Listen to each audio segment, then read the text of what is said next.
Very good afternoon, people. Soon, in 1 minute, we'll start the lecture. I hope you have revised income from house property, whatever we have done yesterday.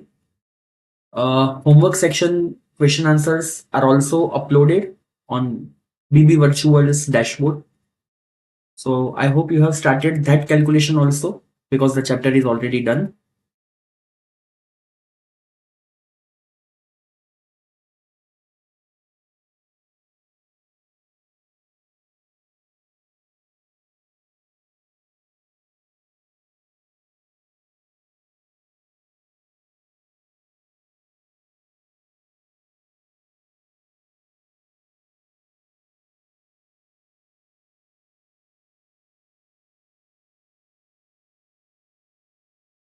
Okay.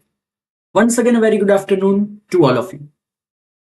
First of all, yesterday we have started with income from house property. Let us revise whatever we have done up to now and then we'll move forward.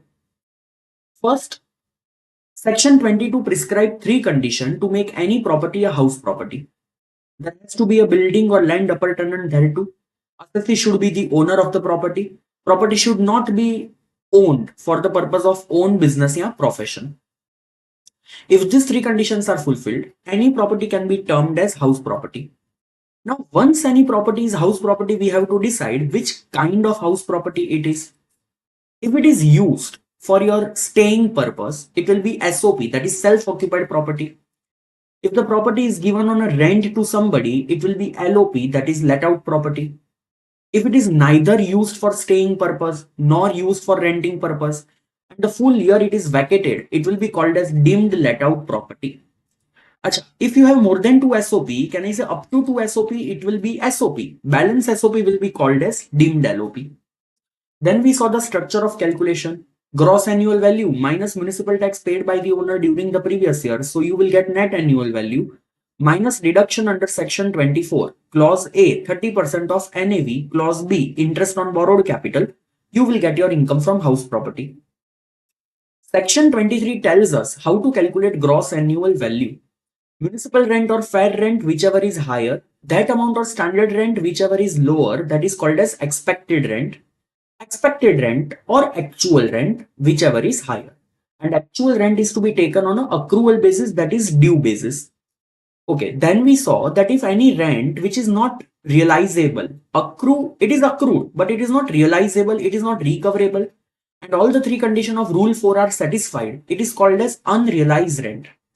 It is not to be deducted from expected rent. It will be always of 12 months. Can I say unrealized rent is to be reduced from actual rent? And finally, whichever is higher will become your gross annual value. Now we have to see the second topic which is related to gross annual value, and that is loss due to vacancy. Before I move forward, one clarification.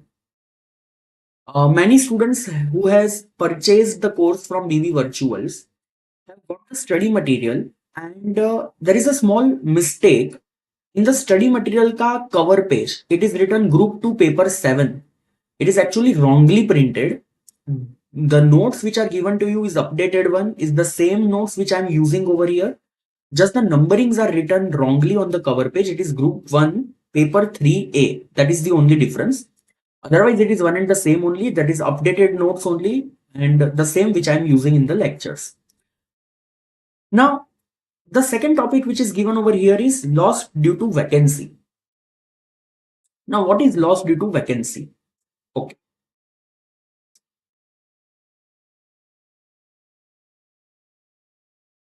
First of all, let's take an example and understand the scenario.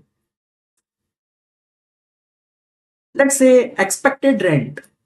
Whenever I say expected rent, can I say I have used one line yesterday that if I'm telling to government for one day also that my house is rented, their expectation is built up for the entire year. So expected rent has to be of 12 months. Let's say expected rent of 12 months is rupees 1 lakh. But the actual rent is there only for 10 months. And that 10 month ka actual rent is 1,20,000. Now question is, why actual rent is only 10 months? Let me tell you what happened There was my house property which I have given on a rent to somebody. I have given it for full 12 months, but the tenant vacated the premise after 10 months.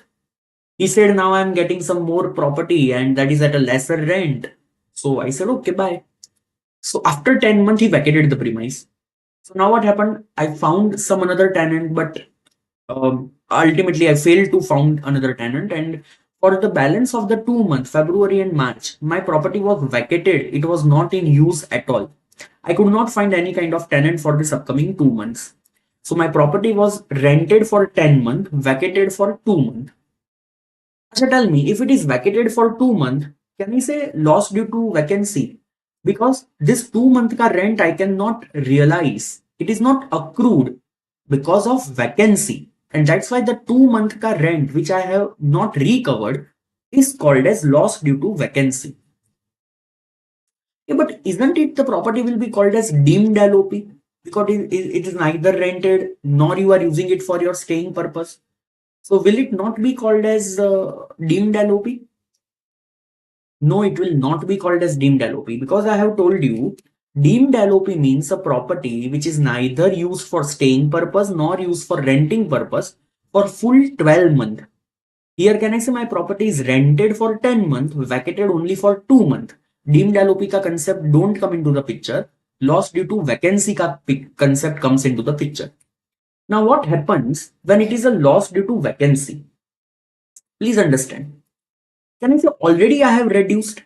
I have written my actual rent only of 10 months.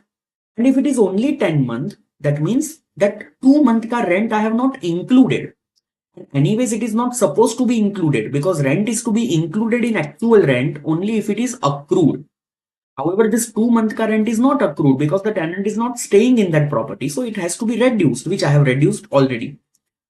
Now, simply what will happen? Expected rent is of 12 months. That will always be of 12 months. Government will not reduce its expectation. Actual rent will be 10 months. Finally, we have to do whichever is higher, and that whichever is higher will become 1,20,000, and this will be called as gross annual value. Now, here neither government is having problem nor am I. The simple reason is by doing whichever is higher, answer is coming to 1,20,000, which is anyways my rent, not government ka rent. So basically, what rent I am telling to government is only coming into the answer, na? So neither I have any problem nor government have any problem. Whichever is higher will become actual rent because it is more. Acha, tell me one more thing. How this concept is different from unrealized rent. In unrealized rent also, we reduced unrealized rent from actual rent. Expected rent is always of 12 months. How this concept is different from unrealized rent? What is the difference? Can I say unrealized rent means rent has accrued but it is not receivable. Whereas loss due to vacancy means rent is not accrued itself. That is the meaning of loss due to vacancy. So yes, first we have to reduce it from actual rent and then we have to do whichever is higher. And if whichever is higher is actual rent, that will become GAV. Fine. Now, what is the problem? Expected rent is of 12 months, let's say 1 lakh. However, actual rent is only of 10 months and that comes to 90,000. Now, what will happen? What government will say? My expectation will always be of 12 months. So, ER will be always of 12 months. Your actual rent is of 10 months. You do whichever is higher. Now, if I do whichever is higher, the answer will come to rupees 1 lakh and that I will not accept. What I will tell to government? See, 1 lakh rupees is not GAV because it is your rent and government, your rent is of 12 months. Actually, the property is given on a rent only for 10 months. You can't do whichever is higher over here. My actual rent should become GAV. That's what I demanded. That my actual rent should become GAV. See, earlier I was not having a problem. You know why? Because whichever is higher was also my rent. My rent was such a higher one that even 10 month ka actual rent exceeded their 12 month ka expected rent. So, okay, that was fine for me. I accepted it. Here I'm not ready to accept because whichever is higher is government ka rent, which is obviously it can be higher now because it is of 12 month. So I'm not ready to accept. Government said, okay, if you prove that your actual rent is less than our expected rent just and just because of vacancy loss. We are okay to give you concession. We are okay to make your actual rent as GAV and not whichever is higher. I repeat, what government said, if this is the scenario that actual rent is less than expected rent and there is a concept called loss due to vacancy, if you can prove that actual rent is less than expected rent just because of vacancy, government is ready to give the concession. And what is there in the concession? Final rule will not be whichever is higher.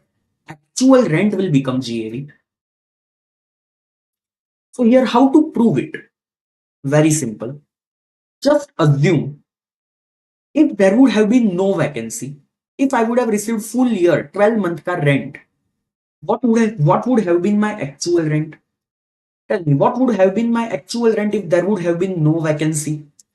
Can I say as of now 10-month ka rent is 90,000, then what will be 12-month ka rent? So if 10-month ka rent is 90,000, basically 12-month ka rent would have been 1,08,000. Can I say what I will say to government? See, government, my actual rent is more than expected rent. But if we deduct that 2-month ka vacancy loss, then my actual rent is reduced from expected rent.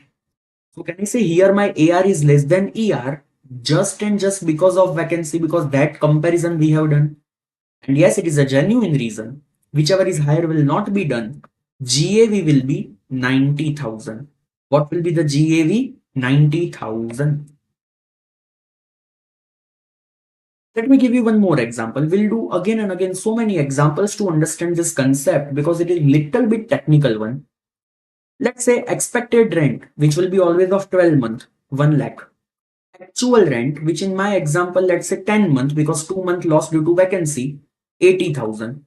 What I'm saying to government, actual rent is less than expected rent. Whichever is higher not to be done, GAV should be AR. What government will say? Prove it.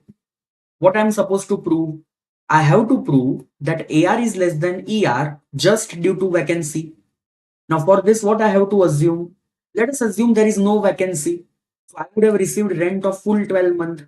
Now if I have received rent of full 12 month, how much would I have received? Can I say for 10 month it is 80,000, then what would have been for 12 month? 96,000. What government will say?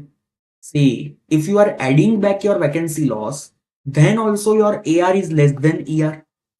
Today also your AR is less than ER. So this is not because of vacancy, na. It is because of some other reason. You are charging very less rent. It is not because of vacancy. And hence your GAV will be whichever is higher, that will be 1 lakh. Here government will not give the concession. See, unrealized rent is such a simple concept, na, in that you just have to deduct from actual rent and then you have to do whichever is higher. Here you have to apply your analytical mind. Let me give you one more example, then one more, then one more. Okay. Let's say expected rent for full 12 month is 5 lakh, whereas actual rent is only for let's say 9 month because there are 3 month ka loss due to vacancy. But my 9 month ka actual rent is 6 lakh rupees. Tell me what will be my GAV? Can I say here if I do whichever is higher, 6 lakh rupees is the answer, which is anyways my rent. Means AR is already more than ER. Neither I have any problem nor government. So GAV will be rupees 6 lakh, whichever is higher. Let's say expected rent of 12 month is 5 lakh. Actual rent for 9 month is 4 lakh 50,000. Now can I say AR is less than ER? So what government is saying? Prove it. Prove it that it is because of vacancy. Then what I will do? If there would have been no vacancy, then what would have been my AR? Can I say for 9 month it is 4 lakh 50,000. So what would it would be for 12 month? It will be 6 lakh. So can I say at that time it was more than ER, but now this is less than ER? Then it is because of what? Vacancy. And hence government will give me the concession. My GAV will not be whichever is higher. It will be actual rent, that will be 4 lakh 50,000.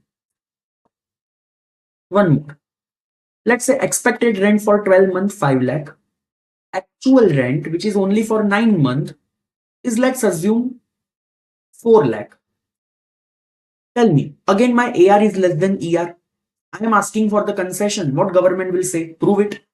If there would have been no vacancy, so can I say 9 month ka rent is 4 lakh? Then what would it have been if there would have been no vacancy for 12 month? Can I say if 9 month is 4 lakh, then for 12 month it will be 5 lakh 33,333. Can I say again it is more than ER, but now it is less than ER. So it is because of what? Vacancy. Government will give me the concession. My GAV will be rupees 4 lakh and it will not be whichever is higher. Okay.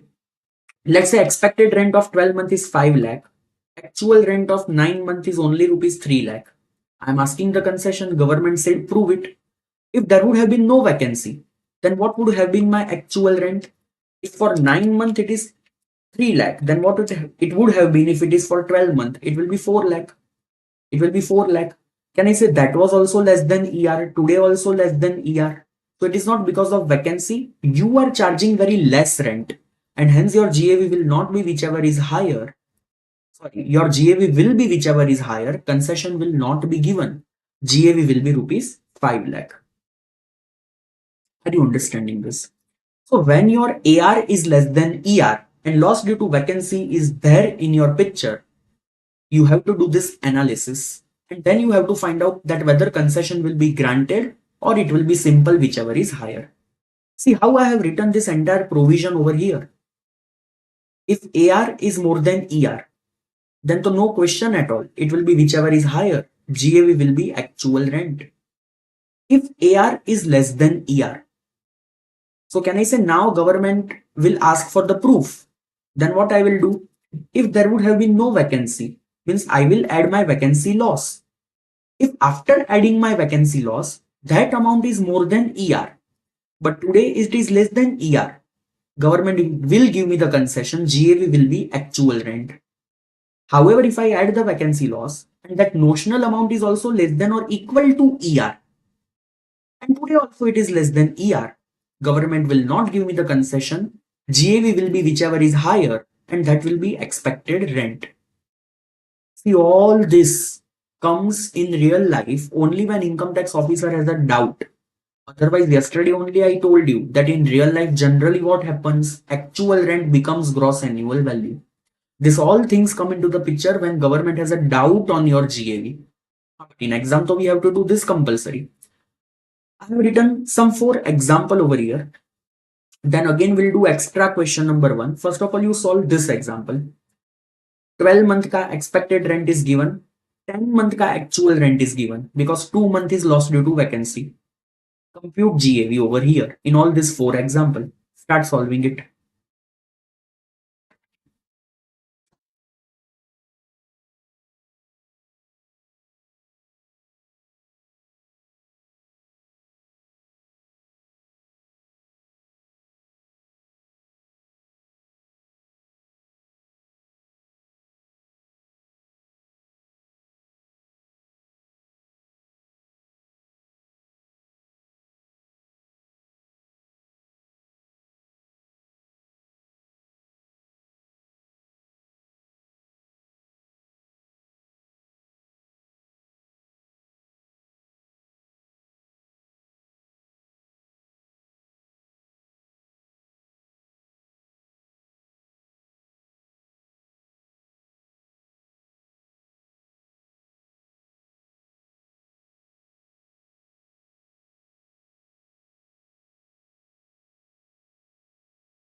Okay, let us solve this together.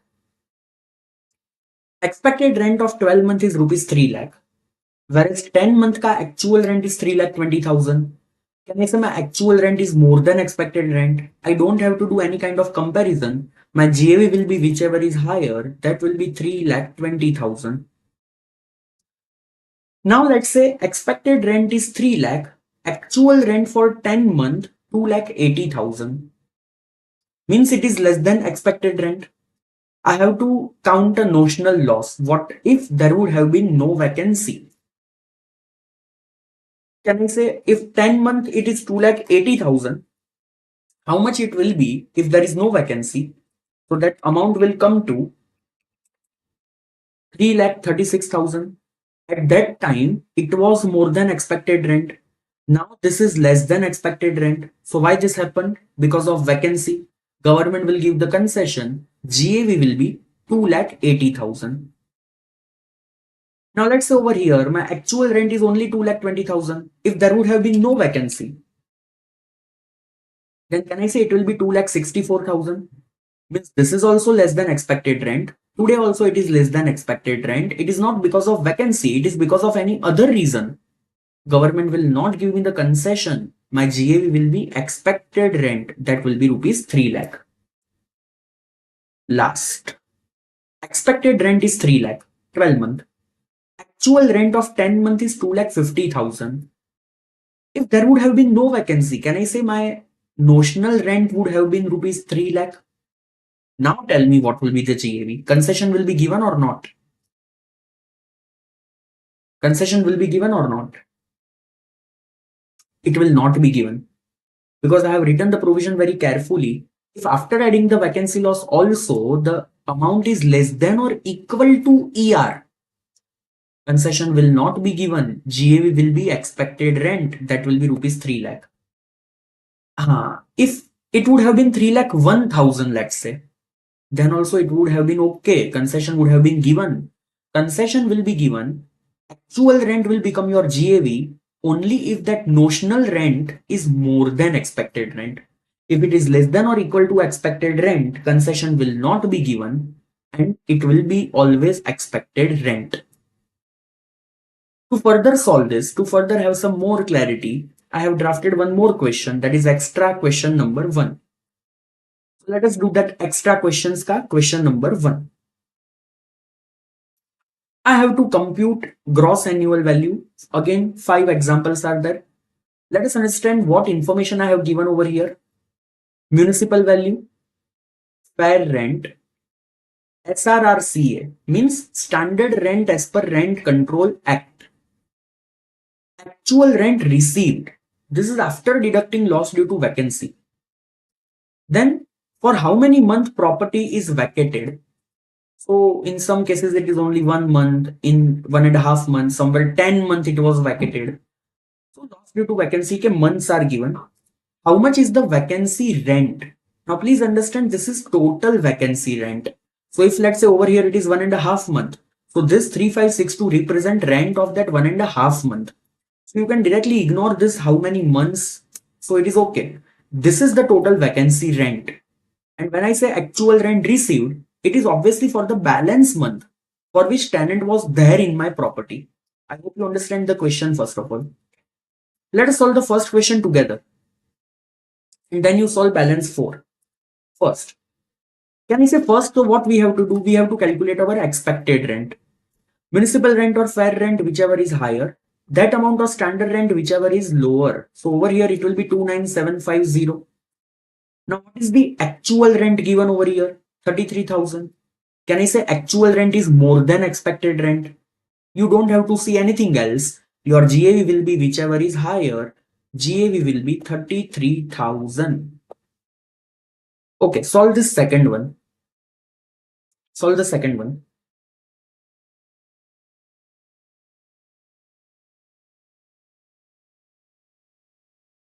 First of all, you need to calculate what will be the expected rent. So here, whichever is higher and whichever is lower comes to 29,500. Acha, the actual rent over here is only 24,938. That is less than expected rent. So what we have to see? What if there would have been no vacancy? So I have to add this vacancy loss. So 24,938 plus 3562. Can I say it will be 28,500? Now this is 28,500. Now can I say at this time also it was less than expected rent? Today also it is less than expected rent. So government will not give me any kind of concession. What will be my GAV expected rent? And that will be 29,500. My GAV will be 29,500. Tell me what will be the answer in the third case. Firstly, what will be expected rent? Whichever is higher, whichever is lower, 31,500. Acha, what is the actual rent given? 21,000, which is less than expected rent. If there would have been no vacancy, can I say I would have added this 15,000? So now my rent will become 36,000. This was more than expected rent. But today this is less than expected rent. So why this happened? Because of vacancy. Government is ready to give me the concession. Here GAV will be actual rent, that will be 21,000. I hope you are understanding all the three scenario. We have done so many examples on this. Acha, now calculate this fourth one and tell me the final answer.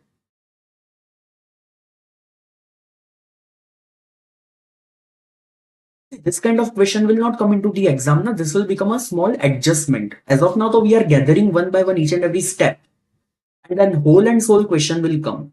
So this is just we are deriving GAV. In the exam, they will ask directly income from house property. Acha, expected rent. How to calculate that? Whichever is higher, 40,000. Whichever is lower, 40,000. Expected rent comes to 40,000. So now, what is the actual rent given in the picture? That is 27,000. If there would have been no vacancy, 9,000 I would have added. So total it will become 36,000. Can I say at that time also this is less than expected rent? Today also it is less than expected rent. Concession will not be given. GAV will be whichever is higher. That will be 40,000. Last. Whichever is higher, whichever is lower. 60,000 is expected rent. Actual rent is 8,000. If there is no vacancy, it would have been 48,000. Can I say it was also less than ER? Today also less than ER. No concession will be given. GAV will be whichever is higher. That will be 60,000. This entire answer I have given in my notes along with all the particular reasoning also. So that entire thing is written over here. Because it is extra question, answer will be there in my notes. Okay. So that was loss due to vacancy. That was unrealized rent. Let me give you one example to solve. Municipal value is rupees 2 lakh. Fair rent is rupees 3 lakh. Standard rent as per Rent Control Act is rupees 2,50,000. Property is rented for 10 months for rupees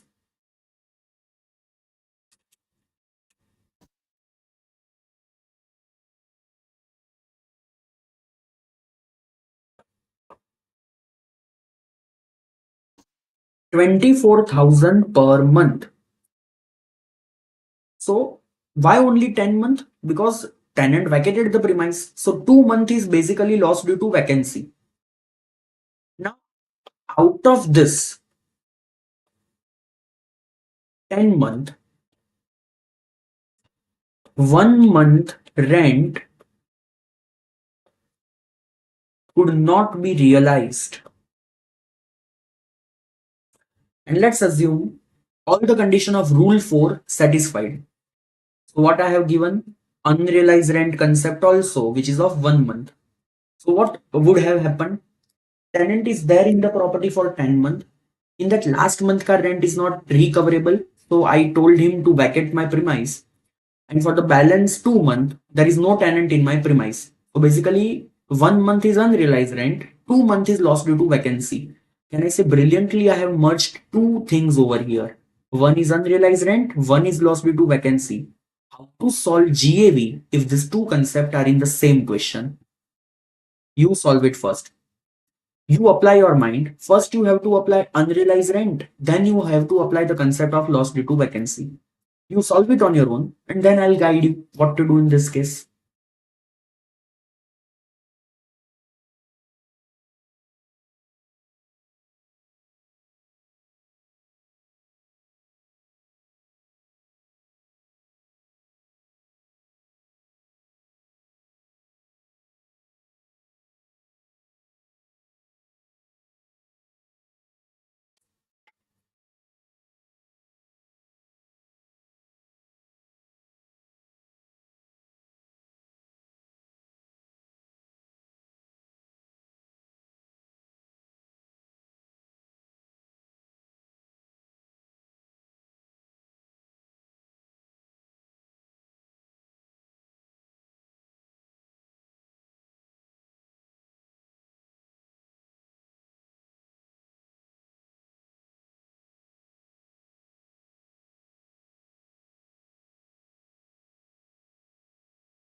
Okay. Now, first of all, what will calculate first? Expected rent. Can I say expected rent is basically whichever is higher, whichever is lower, that is municipal rent or fair rent, whichever is higher, that amount of standard rent, whichever is lower. This will be 2,50,000 and this is obviously of entire 12 month. So my expected rent comes to 2,50,000. Now the actual rent into the picture. Acha, this expected rent is of 12 month. Tell me how much month ka actual rent I will take. See, accrued is only 10 month, but from that also 1 month is unrealized rent that is to be reduced. So ultimately my actual rent will become 9 month. It is like 10 minus 1, accrue minus unrealized rent. So can I say 9 month the property ka rent is received, 24,000 into 9, it is 2,16,000. This unrealized rent ka concept is done. I have reduced from actual rent. Now what I have to do? Loss due to vacancy ka concept. Can I say my AR is less than ER? If there would have been no vacancy, then what would have been my actual rent? Tell me. If there would have been no vacancy, what would have been my actual rent? You don't need to see 12 month. You need to see 11 month. Understand why? You just need to add vacancy loss. You are not supposed to add back unrealized rent. So when I ask you that what will be my rent if there would have been no vacancy, what you will simply do? 2,16,000, which is actual rent, plus 2 month ka vacancy loss add back. So 2 month ka vacancy loss is basically 48,000. So what would have been my actual rent over here? 2,64,000. Now this was more than expected rent. Today it is less than expected rent. It happened because of vacancy. Your GAV will be actual rent 2,16,000. Are you understanding this? First you need to apply unrealized rent that you have to deduct from actual rent, and then you need to apply the concept of loss due to vacancy, wherein you will add back only those 2 month ka rent which is vacated. You will not add back unrealized rent. It will be still there. And then you will compare like we were comparing up to now. So this will happen. This is the whole and sole example. See here your expected rent also came into the picture. Loss due to vacancy also came into the picture. Unrealized rent also came into the picture. This is the whole and sole example. Everything of GAV comes into this one example. Are you understanding this?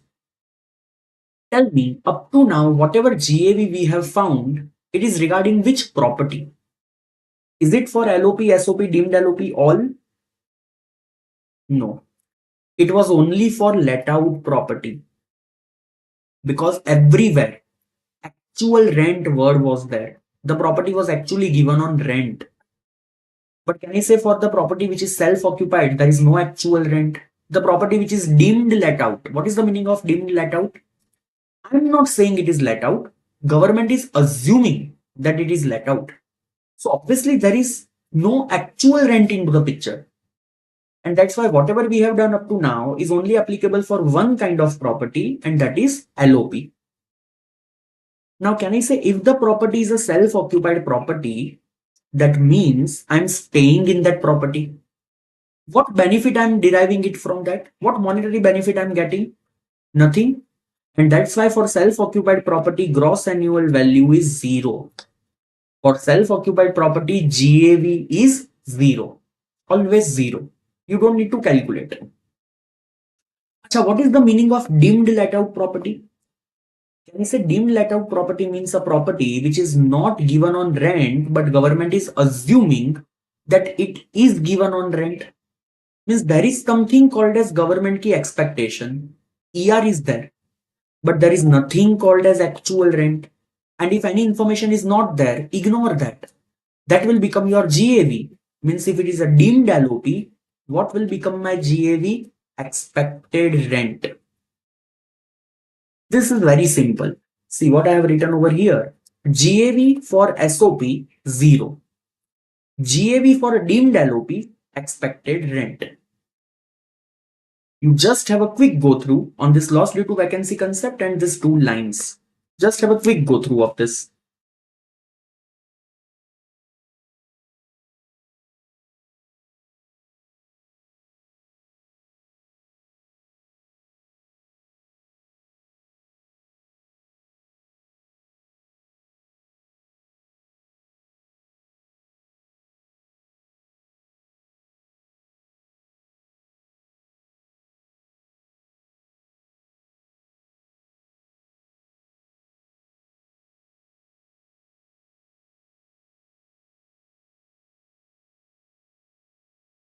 Okay.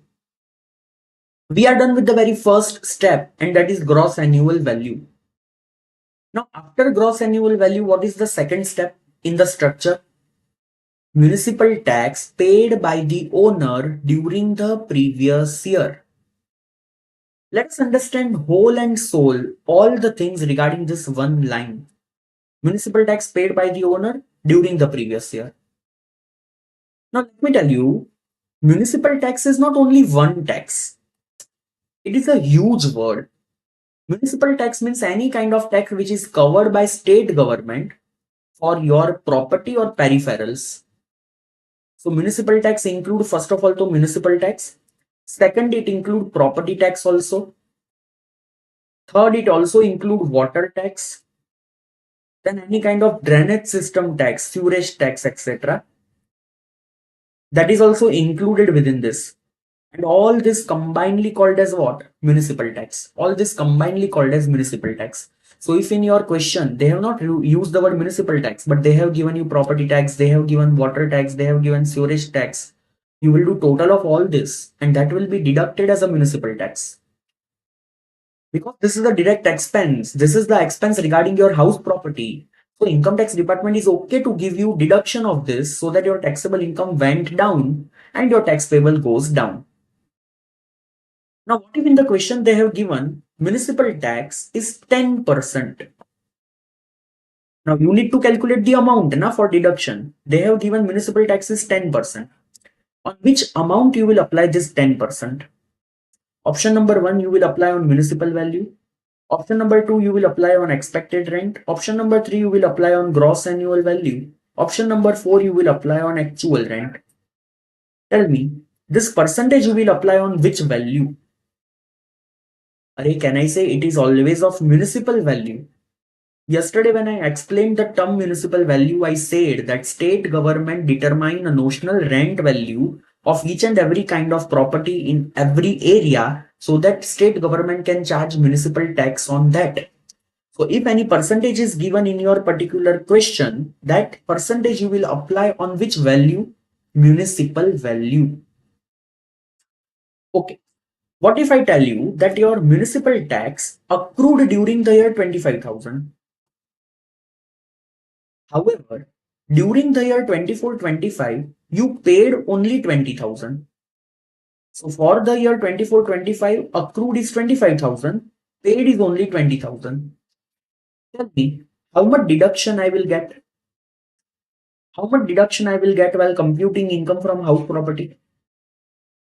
So can I say the wording was pretty clear, which we revised 3 to 4 times. Municipal tax paid by owner during the previous year.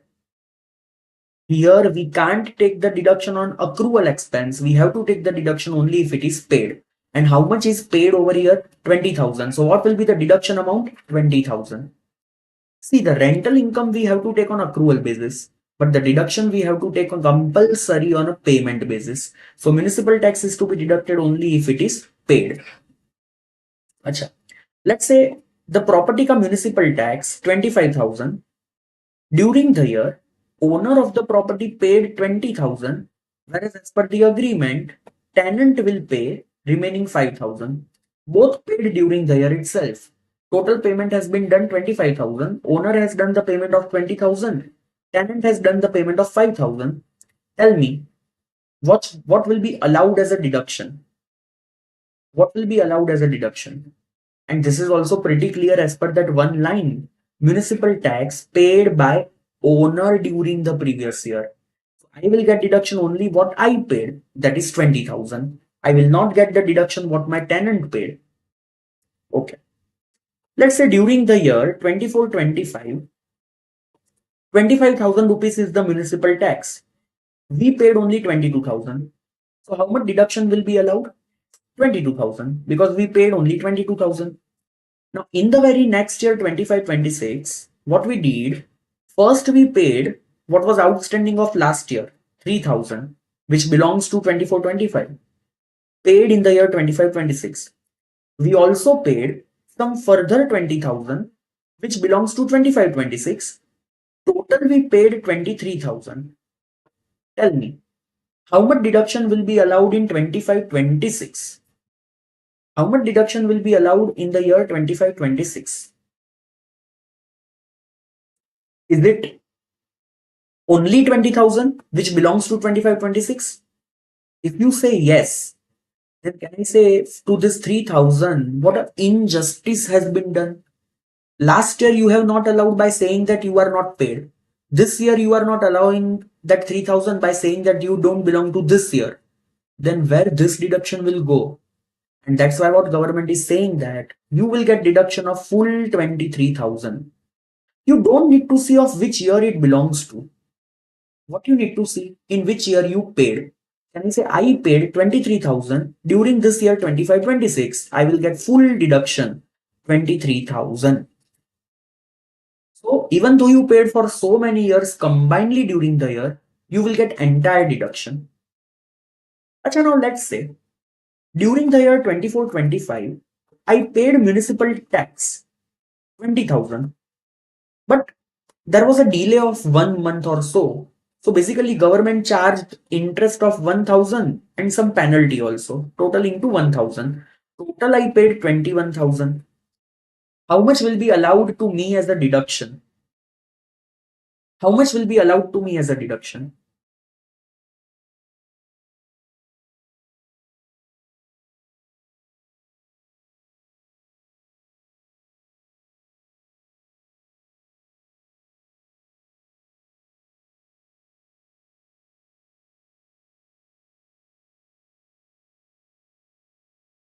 How much will be allowed to me as a deduction? Only 20,000. The simple reason is government is giving us the deduction of municipal tax and not interest and penalty. So to me, only 20,000 will be allowed as a deduction over here. Then what if my property is a self-occupied property? The municipal tax is charged even for self-occupied property, even for let-out property. For let-out property, so I will get the deduction if I have paid the municipal tax. What if my property is a self-occupied property? Will I get the deduction of municipal tax?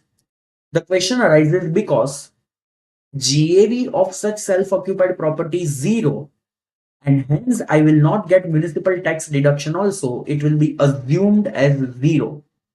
So can I say for self-occupied property GAV is zero, municipal tax is also zero.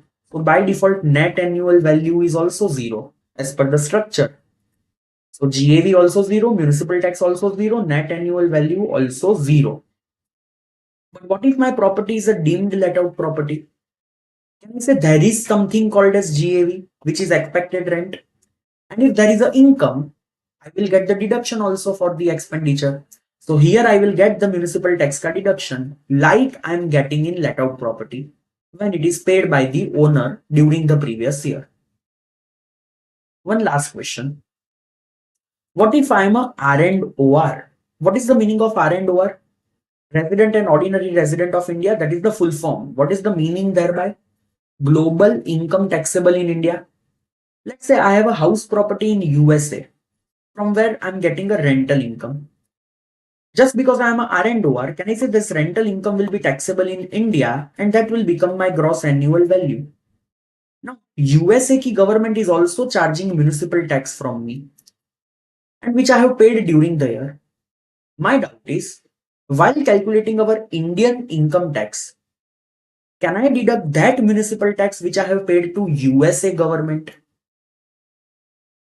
Because this municipal tax is not paid in India, it is paid in USA. Can I take deduction of that municipal tax which is paid outside India? The answer is yes, I will get the deduction. Why I will get the deduction? It is because of Madras High Court judgment. What Madras High Court is saying? If you can tax the income which belongs to another country, you have to give the deduction of the expense which is paid in another country. Income expense matching concept. And that's why if rental income of another country is taxable in India, municipal tax paid in another country is also deductible in India if it is paid during the year. So see, there was only one line, municipal tax paid by the owner during the previous year. These are the permutation combinations to understand for that particular point. These are all the things I have written over here. You don't need to worry, I have written each and everything in my notes. These notes are written in such a simple manner that even on the last day, you just have to refer this and all the points will be covered. See, what all are the coverage of municipal tax? First of all, municipal tax, property tax, sewage tax, comma, you can add water tax. If it is a percentage, that percentage is always of what? Municipal value. Acha, from gross annual value, municipal tax paid to local authorities deducted if it is paid by owner in the current year, that is during previous year. So what are small points applicable? If paid by tenant, no deduction. If it is payable, accrued yet not paid, no deduction. If paid in the previous year for so many years combinedly, can say you don't have to see of which year it belongs to. You just need to see in which year you paid. You will get full deduction. If house property is outside India, then municipal tax paid outside India is also deductible as per Madras High Court judgment. Acha, if it is a self-occupied property, no deduction. But if it is a deemed let out property, you will get full deduction. One more point you can add over here. No deduction of interest oblique late fee for late payment. So if you are also paying some interest etc. on this municipal tax, that is not allowed as a deduction. Now, based on this, we have to see illustration number 2.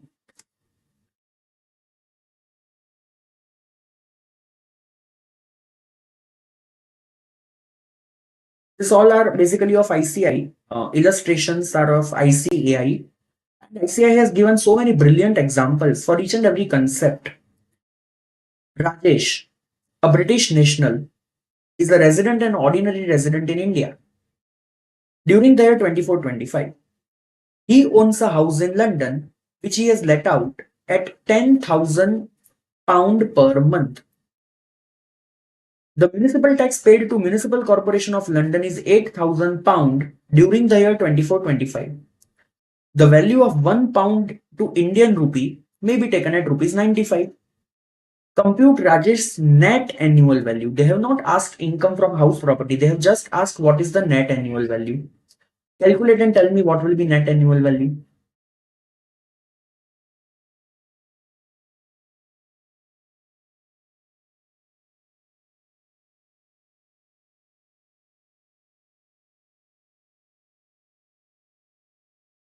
Can you say first of all, though this property is a rented property, so this is called as let out property, LOP. Rajesh is a R&OR, so global income taxable in India. And there cannot be expected rent because it is not India, na? So my actual rent will become gross annual value, which is £10,000 per month. So yearly it will become £1,20,000, and £1 may be taken at rupees 95. So basically 1,20,000 into 95. Can I say 1 crore 14 lakh will become my gross annual value? Now from that, what I will deduct? Municipal tax paid by the owner during the previous year, and as per Madras High Court judgment, even the municipal tax paid outside India is also deductible. So £8,000 multiplied by 95 rupees, total 7,60,000 I will deduct from GAV, and this leads to my net annual value 1 crore 6,40,000. Are you understanding this, people? So, moral of the story, municipal tax paid outside India is also deductible in India. If income is taxable, expense is also taxable, that is deductible. Okay. So we understood everything about gross annual value. We understood everything about municipal tax paid by owner during the previous year. And after deducting this municipal tax, whatever comes to us is net annual value, NAV. But can I say it is just a mathematical subtotal? GAV minus municipal tax comes to NAV, net annual value. From net annual value, what we are deducting now? Deduction under section 24. Clause A, 30% of NAV. Clause B, interest on borrowed capital. Let us first understand the very first deduction, 24 clause A, 30% of NAV. Before I move forward, a small announcement. As we have started these lectures from BB Virtual app, from tomorrow, once again, the lecture will resumed at BB Virtual application. So basically from tomorrow, you are not supposed to see this YouTube live. You have to join your lecture through that BB virtual preparation application. So from your application, you have to join the lecture from tomorrow. Okay, so up to now we have got net annual value. Now we'll deduct the very first deduction, 24 clause A, which is 30% of NAV. Now understand what government said. We want to give you expenditure as a deduction, whatever expense is done. But if government will give me all the expense as a deduction, I will come up with so many expense which even don't exist by creating fake evidences. And that's why what government said will not give you actual deduction, will give you a standard deduction. We will assume that what will be your expense? 30% of NAV. Whatever is your NAV, you deduct flat 30%. Even though you have less expense, even though you have more expense, what you have to compulsory reduce 30% of NAV. Apart from this, you will not get any other deduction. So even in the question, it is written electricity expense, cleaning expense, depreciation, insurance expense, all this you have to ignore because all these are covered by 30% of NAV. So please remember, in house property, you will get only three deductions. One, municipal tax, 124 clause A, 30% of NAV, and last, 24 clause B, interest on borrowed capital. Apart from this, any other expenditure is never allowed. But as per the mathematics, this 30% of NAV will become zero if your NAV is zero. If your NAV is zero, 30% also becomes zero. Tell me one case in which NAV is zero. Tell me any one case in which NAV is zero. Can I say self-occupied property, SOP? In case of SOP, GAV is also zero, municipal tax is also zero. So by default, NAV is also zero. In case of SOP, NAV is zero. So basically 30% is also zero. 24 clause A is also zero. Everything is 0, 0, 0. Then why we are learning the concept of SOP? Because there will be something called as 24 clause B that will come. Apart from that, everything will be zero. And for this 24 clause B, we are learning the concept of SOP. As of now, you can ignore. But there is one more case also. When this NAV will become zero, there is one more case.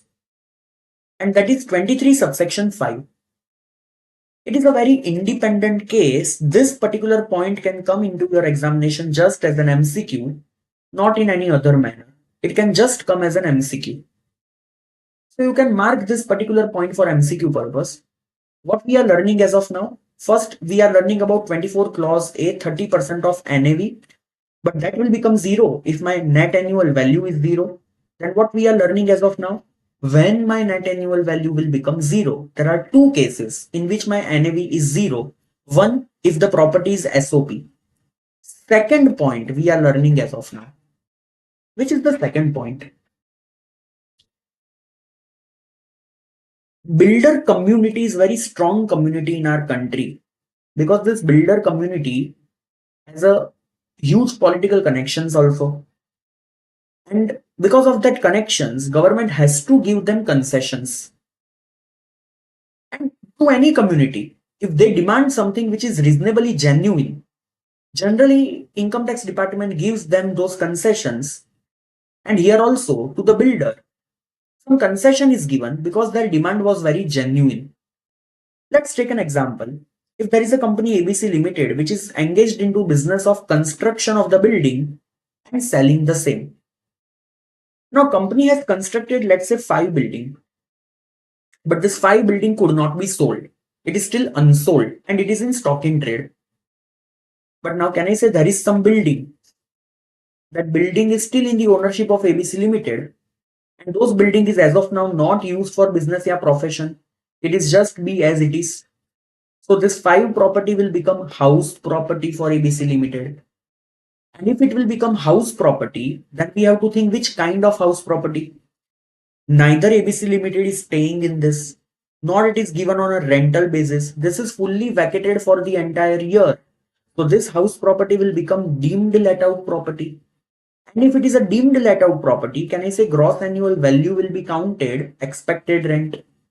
Means there will be something called as income from house property on which tax has to be paid. Think from the viewpoint of this builder.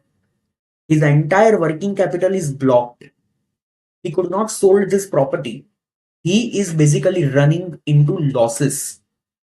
Rather, income tax department is not considering this loss. Income tax department consider this property to be a deemed let out property and charge income tax on that on a notional income by considering expected rent as GAV. This is something not genuine. This is something unreasonable. And that's why builder lobby has asked for a concession. Government gave the concession 23 subsection 5, which says that if for you, your building is a stock in trade, basically you are a builder. For you, the building is a stock in trade. If you could not sold or it is not given on a rent, it is fully vacated.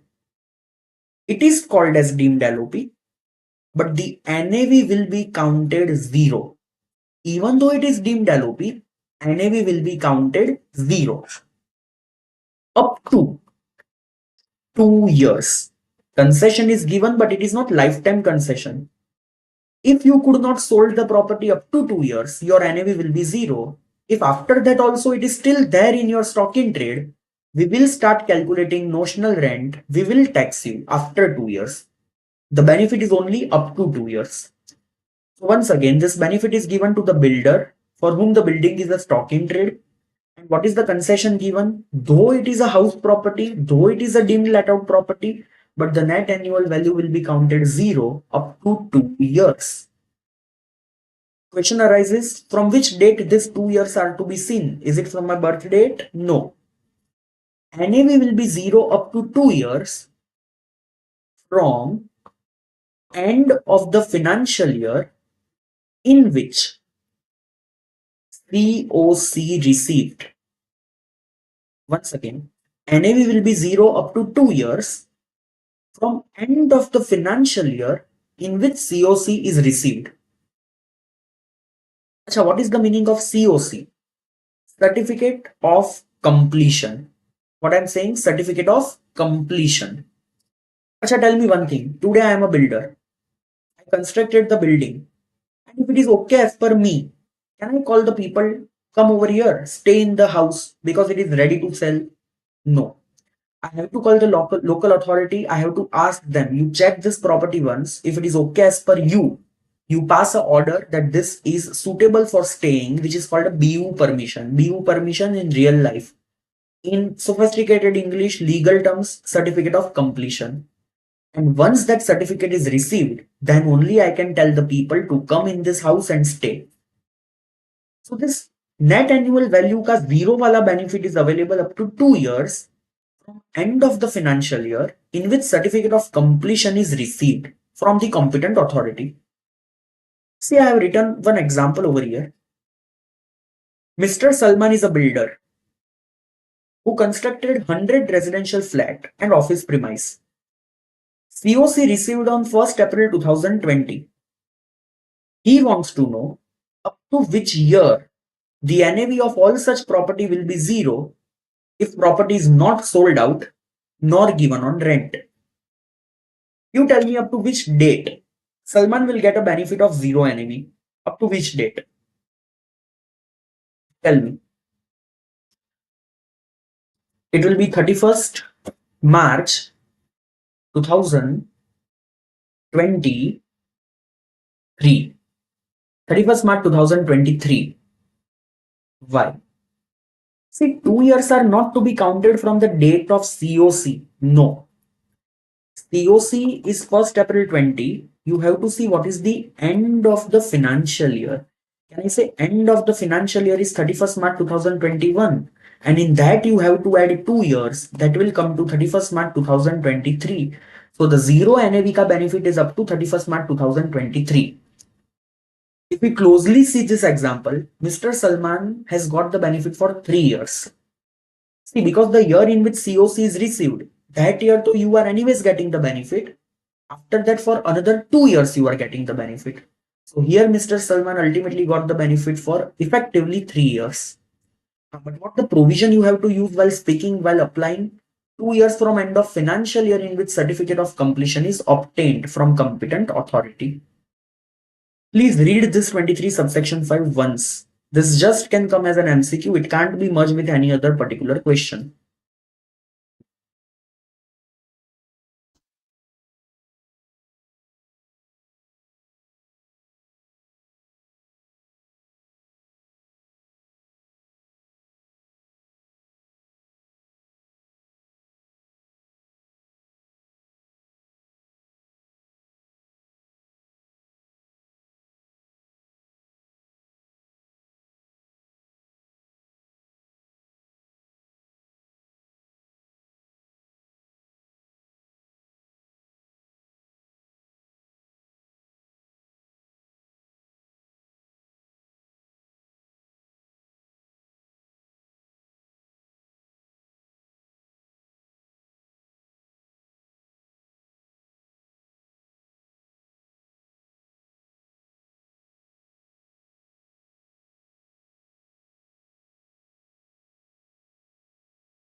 Okay. So up to now, what we have understood, there are three kind of property: LOP, SOP, deemed let out property. Now, in case of LOP, we have to calculate GAV will be expected rent or actual rent, whichever is higher. From that, we will deduct the municipal tax if it is paid. We will get the net annual value. From that, we will get 24 clause A, that will be 30% of NAV. And now we will get 24 clause B, that is interest on borrowed capital. If it is a self-occupied property, can I say the net annual value itself will become zero? Because GAV is also zero, municipal tax is also zero. So basically net annual value will become what? Zero. So obviously 30% deduction is also zero. What only thing we will get is 24 clause B ka deduction. Last, deemed LOP. In that case also GAV will be there, which will be expected rent. Here also I can deduct municipal tax. There will be something called as NAV. I will get 30% standard deduction. I will get 24 clause B ka deduction. Final will be income from house property. So this is the overview of whatever we have understood. While calculating this GAV, we are getting two more concepts, that is unrealized rent, loss due to vacancy. And if you are a builder, even though you have deemed LOP, but the NAV will become zero up to 2 years from end of year in which COC is received. I hope you understand up to now. Now let us start understanding one of the important topic of this entire structure, which is applicable in all the three kind of property. 24 clause B, interest on borrowed capital. 24 clause B, interest on borrowed capital. What is that all about? Now government is emphasizing that a person who is of India should either purchase or construct or repair or renovate the house property. What a person should do: purchase or construct. Like many people, take a land and construct a bungalow over there. Many people directly purchase a house in the ready-made apartment. Many people has a old property. So what they will do generally, small repairing work they will do so that they can live happily. Or what they will do, they will renovate the entire property. So four kind of expense you can do on any kind of house property: purchase, construction, repair, renovation. But for that, what if you don't have enough money? Can I say you will take a loan? Acha, from where you can take a loan? From wherever you want. You can take a loan from bank, you can take a loan from NBFC, you can take a loan from your relative, you can take a loan from your friend if he gives you the money, etc. etc. You can take loan from any person. If you take loan, every year, can I say you will pay EMI, equated monthly installment. And in this EMI, basically you will pay two things. One, you will pay principal. That is basically the loan you will repay. Second, you will pay interest on that housing loan. This interest every year, what you are paying to your lender, government will give you deduction of this interest from your income from house property. So the moral of the story, you are not getting deduction for principal, you are getting deduction for interest. And this deduction is available even if you have taken the loan from any of this. No matter from whom you have taken a loan. You can take loan from anybody. But it should be housing loan. It should be either to purchase or to construct or to repair or to renovate your house property. Acha, up to which year you will get this deduction? So no such limit. If your housing loan is going on for 20 years and you are paying interest for 20 years, you will get deduction for 20 years. There is no such limit at all. So up to whatever period you will pay the interest, you will get the deduction under which section? 24 clause B. Now, this is the what deduction we will get. Important is how much deduction we will get. Now, mainly there can be two kind of property. Acha, whenever I'm explaining something in my blank pages, you don't refer to what is given in my notes. On that, obviously we'll go later on. First, you understand the process. Mainly there can be two kind of property. One is let out property and deemed let out property. Another one is self-occupied property. Tell me why I have given the bifurcation like this. On one side, I have written LOP slash deemed LOP. On another side, I have written SOP. What is the purpose of this? Can I say here there is something called as GAV? There is something called as income, either actual income or notional income. Taxable income is there. And against that, I want to claim deduction. However, this property NAV is zero. There is nothing called income. But see, our government is so generous. Government says even though you don't have income for self-occupied property, still if you have taken housing loan, whatever is the interest, we will give you deduction from zero income. From your zero income also, we will give you deduction for this interest on house property. But sir, if something is deducted from zero, it will create a loss. Agree. It will be a negative figure, na? It will be a loss. That will be called as loss of house property.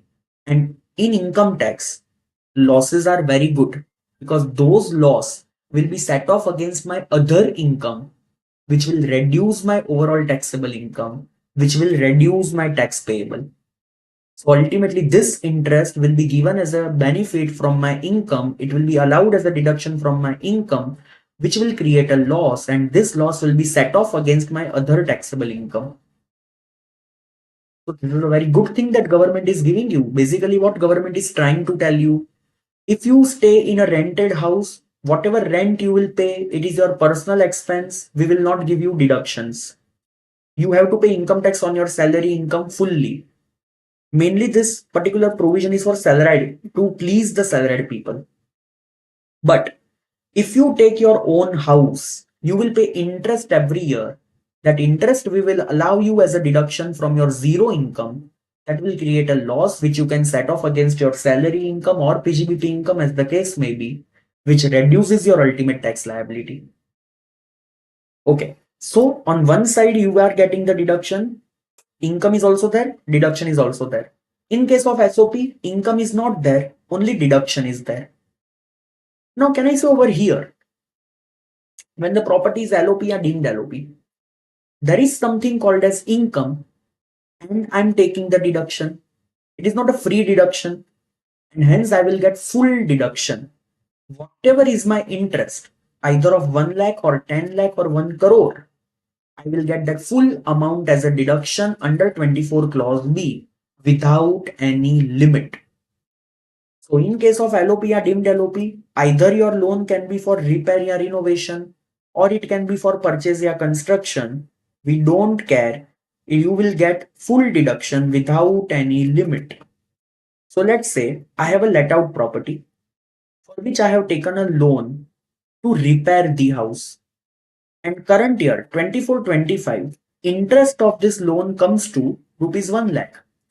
Then by calculating income from house property, how much deduction I will get under section 24 clause B? Full rupees 1 lakh. Now, if this purpose changes to renovation or purchase or construction, the things will remain same. Full interest I will get as a deduction because the property is either a let out property or a deemed let out property. But if the property is a self-occupied property, there can be two cases. Either you have taken your loan for repair or renovation, or you have taken the loan for purchase or construction.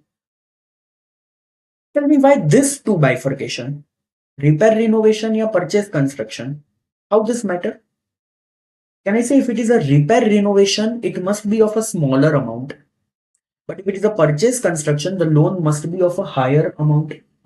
If it is repair or renovation, the interest deduction which I will get in case of a self-occupied property will be the interest amount of that year or rupees 30,000, whichever is lower. So maximum deduction every year, I will get 30,000 rupees. If it is a self-occupied property and if the loan is taken for repair or renovation, what is the maximum deduction I will get every year? 30,000. So tell me if in the same example, if the loan is taken for repairing of the house and the interest of the year 24-25 comes to rupees 1 lakh, but this property is not a let out property, it is a self-occupied property. What will happen? Can I say the net annual value comes to 0? I will get the deduction 24 clause B. How much deduction I will get over here? 30,000. Because it is a SOP, loan is taken for repairs. Deduction limited to 30,000. So ultimately loss from house property will come to 30,000. Now what if over here my interest amount was only 10,000? How much deduction I would have got? Then I would have got full 10,000. See, it is not a standard deduction. This 30,000 is not a standard limit. It is interest or 30,000, whichever is lower. So if my interest is lower than 30,000, I will get lesser deduction.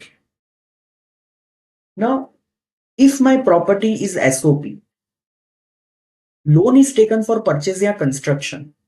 Can I say the loan amount is now bigger one? Interest will also be higher.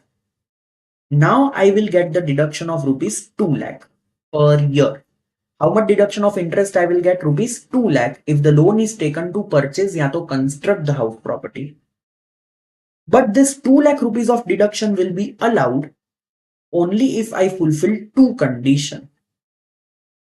Only if I fulfill two conditions, that 2 lakh rupees ka limit will be allowed. If I don't fulfill that two condition, yeah, either of the condition also I don't fulfill, the deduction will be restricted to 30,000.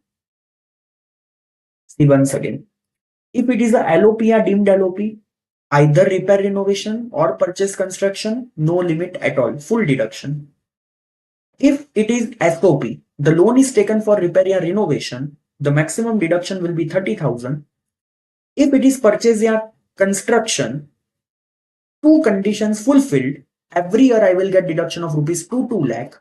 But if it is not fulfilled, I will get deduction of rupees 30,000.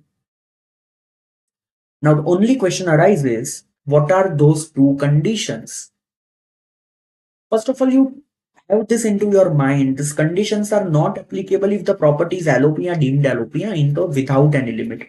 This condition is not to be seen if it is repair renovation ki loan, fixed 30,000. I mean maximum 30,000. These conditions are only to be seen if it is a SOP and the loan is taken for purchase or construction of the house property. Now, what are the two conditions? Condition number one, which majority of the crowd will fulfill. The purchase or construction of your house property should have been completed on or after 1st April 1999. You should have purchased the house, you should have constructed the house, and that completion date should be on or after 1st April 1999. Why such condition? Because there was an amendment from that year.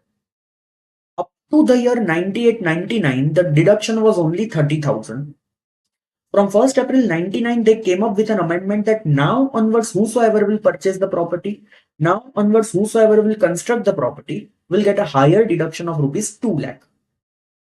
So can I say those who have already purchased the house prior to this date, up to they will pay the interest, they will get only 30,000. But if later on you have purchased the house, your 2 lakh rupees limit deduction will start, subject to the second condition also, because both the conditions to be fulfilled for taking deduction of rupees 2 lakh. So is it possible that my house was purchased prior to 1st April 1999, but still I am paying interest of the loan? Yes. Housing loan can be of 30 years also. It may be possible you have purchased the house in the year 96, 97, but still that housing loan is continuing. Still you are paying interest on that. Deduction will be limited to 30,000. So the first condition, purchase or construction should be completed on or after 1st April 1999. Second condition, see many people what they are doing. First they take a loan and then they purchase the property. Yeah, first they take a loan, then they give the money to the builder for constructing the property. Now government is giving us the time of maximum 5 years that your purchase or construction should be completed within 5 years from end of the year in which loan is taken. The financial year in which you take the loan, you have to see the end of that year, end of the financial year. From that up to 5 years, the purchase or construction should be completed.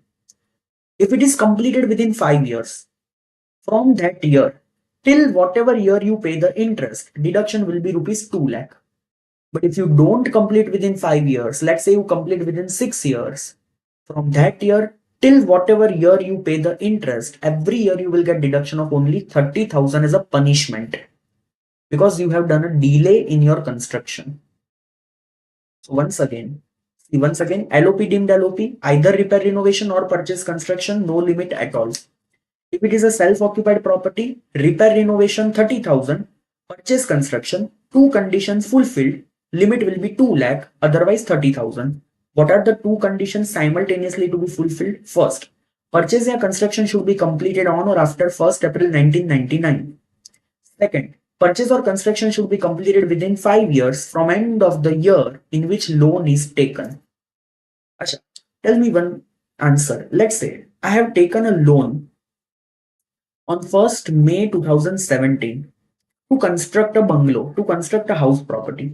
The construction is completed on 1st June 2022.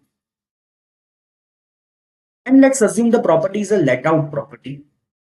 Tell me, how much deduction I will get? Can I say if it is a let out property or deemed let out property, I will get full deduction. I don't have to see anything else. What if this is a self-occupied property? Tell me, up to the year in which loan is going on, every year, how much deduction of interest I will get under 24 clause B? Is it 30,000 or rupees 2 lakh? What will be the limit of that? 30,000 or 2 lakh? So can I say first of all the very first condition, purchase or construction is completed on or after 1st April 1999. And second condition says that purchase or construction should be completed within 5 years from end of year in which loan is taken. Hey, this is more than 5 years, na? No, you don't have to see 5 years from the date of loan. First, you have to see what is the end of the financial year in which loan is taken. Can I say loan is taken 1st May 17? So end of the financial year 31st March 2018. Plus you have to add 5 years, that comes to 31st March 2023. Prior to this date your construction is completed, and that means you have fulfilled both the condition. Your deduction of interest will be rupees 2 lakh and not just 30,000. Are you understanding this? So what I have written once again, LOP deemed LOP, no limit at all. SOP, repair renovation, 30,000 limit. Loan is taken for purchase or construction. Then if two conditions fulfilled, the limit will be 2 lakh. If it is not fulfilled, the deduction will be there, but only 30,000. And what are those two conditions? Purchase या construction should be completed on or after 1st April 1999 and it should be completed within 5 years from end of the financial year in which loan is taken. Now let me ask you one more question. Let's say there is a person Mr. A who is having two SOP. Hey, by the way, can any person have two SOP? Yes, I can have two SOP. I cannot have more than two SOP. I have two SOP. It's okay.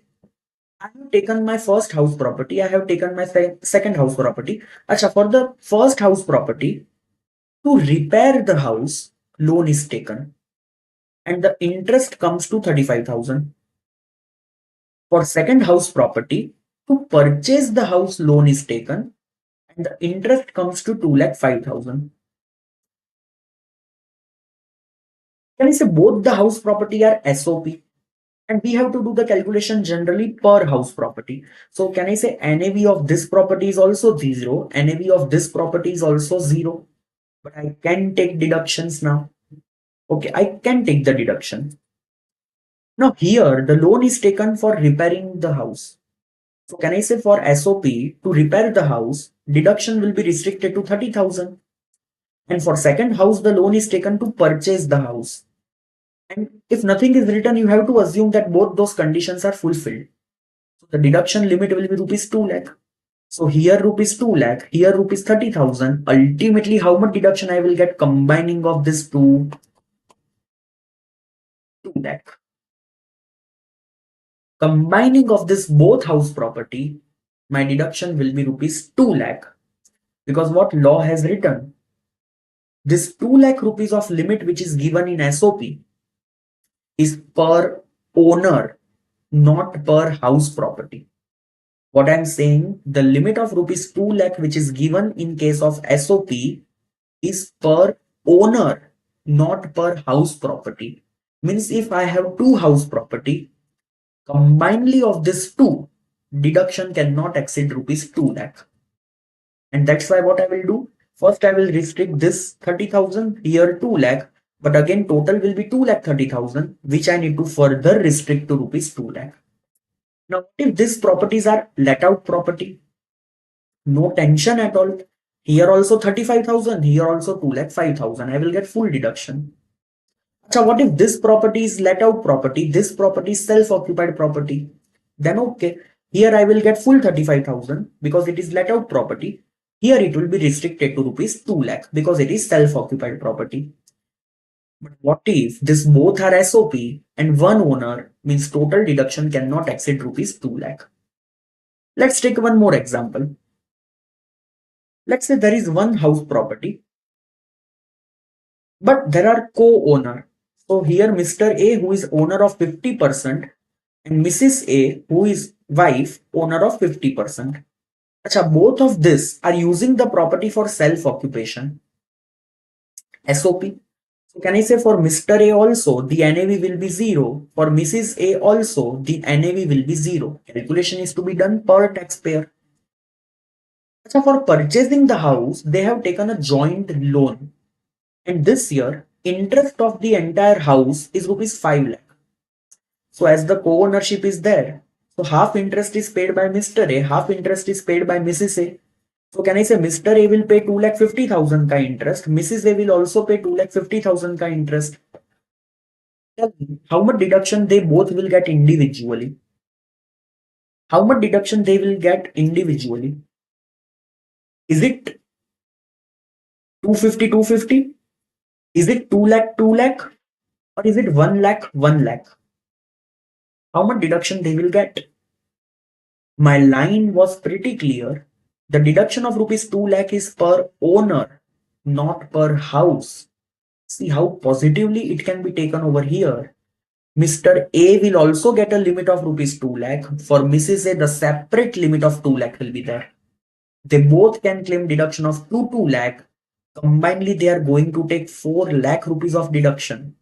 Because the deduction of SOP of rupees 2 lakh is per owner, not per house. Achha, negatively, how we can think if I have two house property, combined deduction is 2 lakh. Positively, how we can think if my house property has two co-owner, both will get 2 lakh ka deduction separately. And that's why in real life, generally people purchase the self-occupied property into co-ownership so that the limit of rupees 2 lakh is separate. They both get deduction of 2 lakh rupees. Here, if instead of two co-owners, let's say there are three co-owners, then all the three people will get the deduction of 2 lakh rupees subject to the total interest. But still, the limit of 2 lakh will be available per person. That is what I have written over here. Now see the provision which I have written, 24 clause B, interest on borrowed capital. One line you have to add over here. Loan can be taken from anyone. It can be bank, NBFC, friend, relative, whatever you think fit. It can be taken from anyone. If your property is a LOP or deemed LOP, either repair renovation or purchase construction, without any limit, you will get full deduction. But if it is a self-occupied property, the loan is taken for repair renovation. Every year deduction will be maximum 30,000. If it is purchase or construction, if two conditions are fulfilled, the deduction will be rupees 2 lakh per year per owner. First condition, purchase or construction should be completed on or after 1st April 1999. Second, purchase or construction should be completed within 5 years from end of the year in which loan is taken. I have written over here, deduction of rupees 2 lakh is per year per owner. If condition not satisfied, deduction will be restricted to 30,000. Remember, maximum deduction per owner for any loan combinedly is rupees 2 lakh for SOP. So limit is per owner, not per house. Are you understanding this? There are so many points yet to discuss in this 24 clause B. It is not over. 24 clause B, we have just understood little bit things over here. Many things we have to understood yet. But before I further resume the lecture, let's have a small break. I'll resume at 4 o'clock and 38 minutes. 4:38. I'll resume at 4:38. Thank you.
Okay,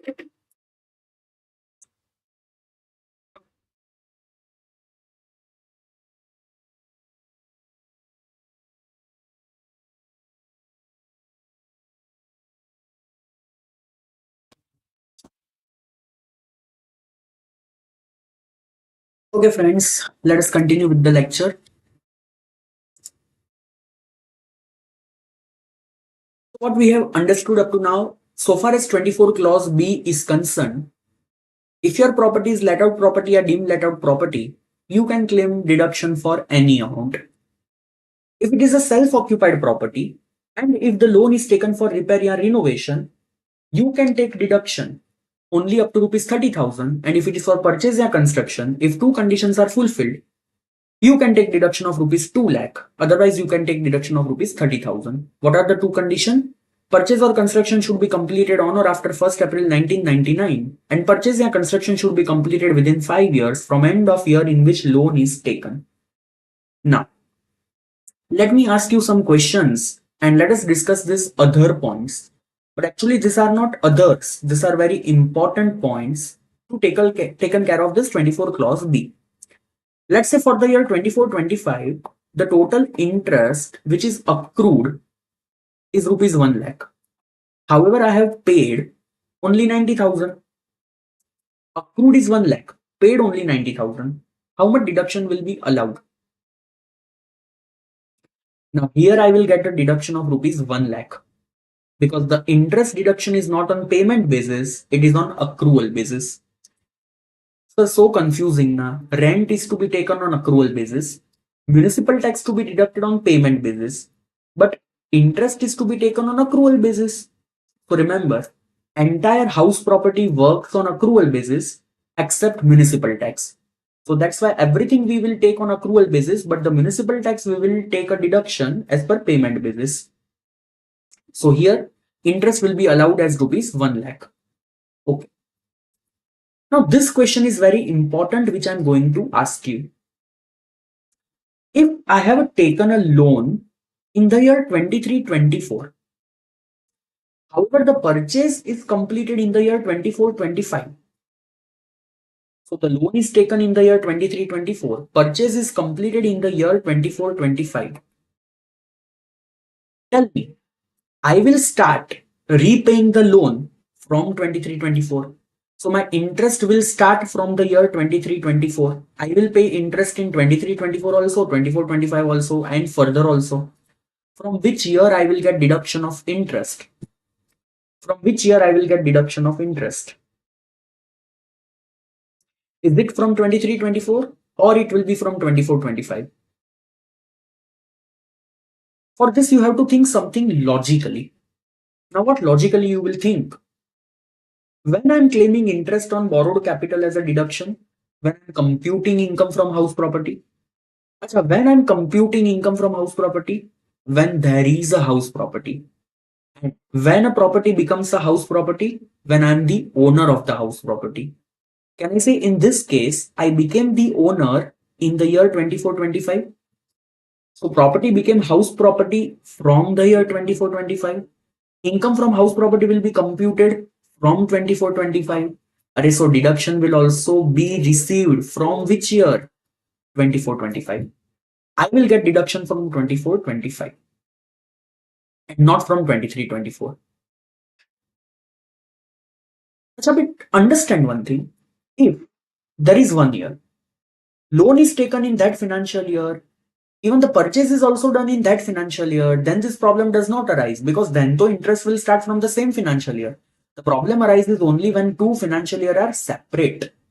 So if the loan is taken in one financial year, purchase or construction is completed in some another financial year, the deduction will start from the year in which purchase or construction is completed because you are becoming owner from that year itself. So here you will get the question that, sir, we have paid interest for 23-24 also, na? But you said that we will get deduction from 24-25. So what will do for that interest, which we have paid in this year?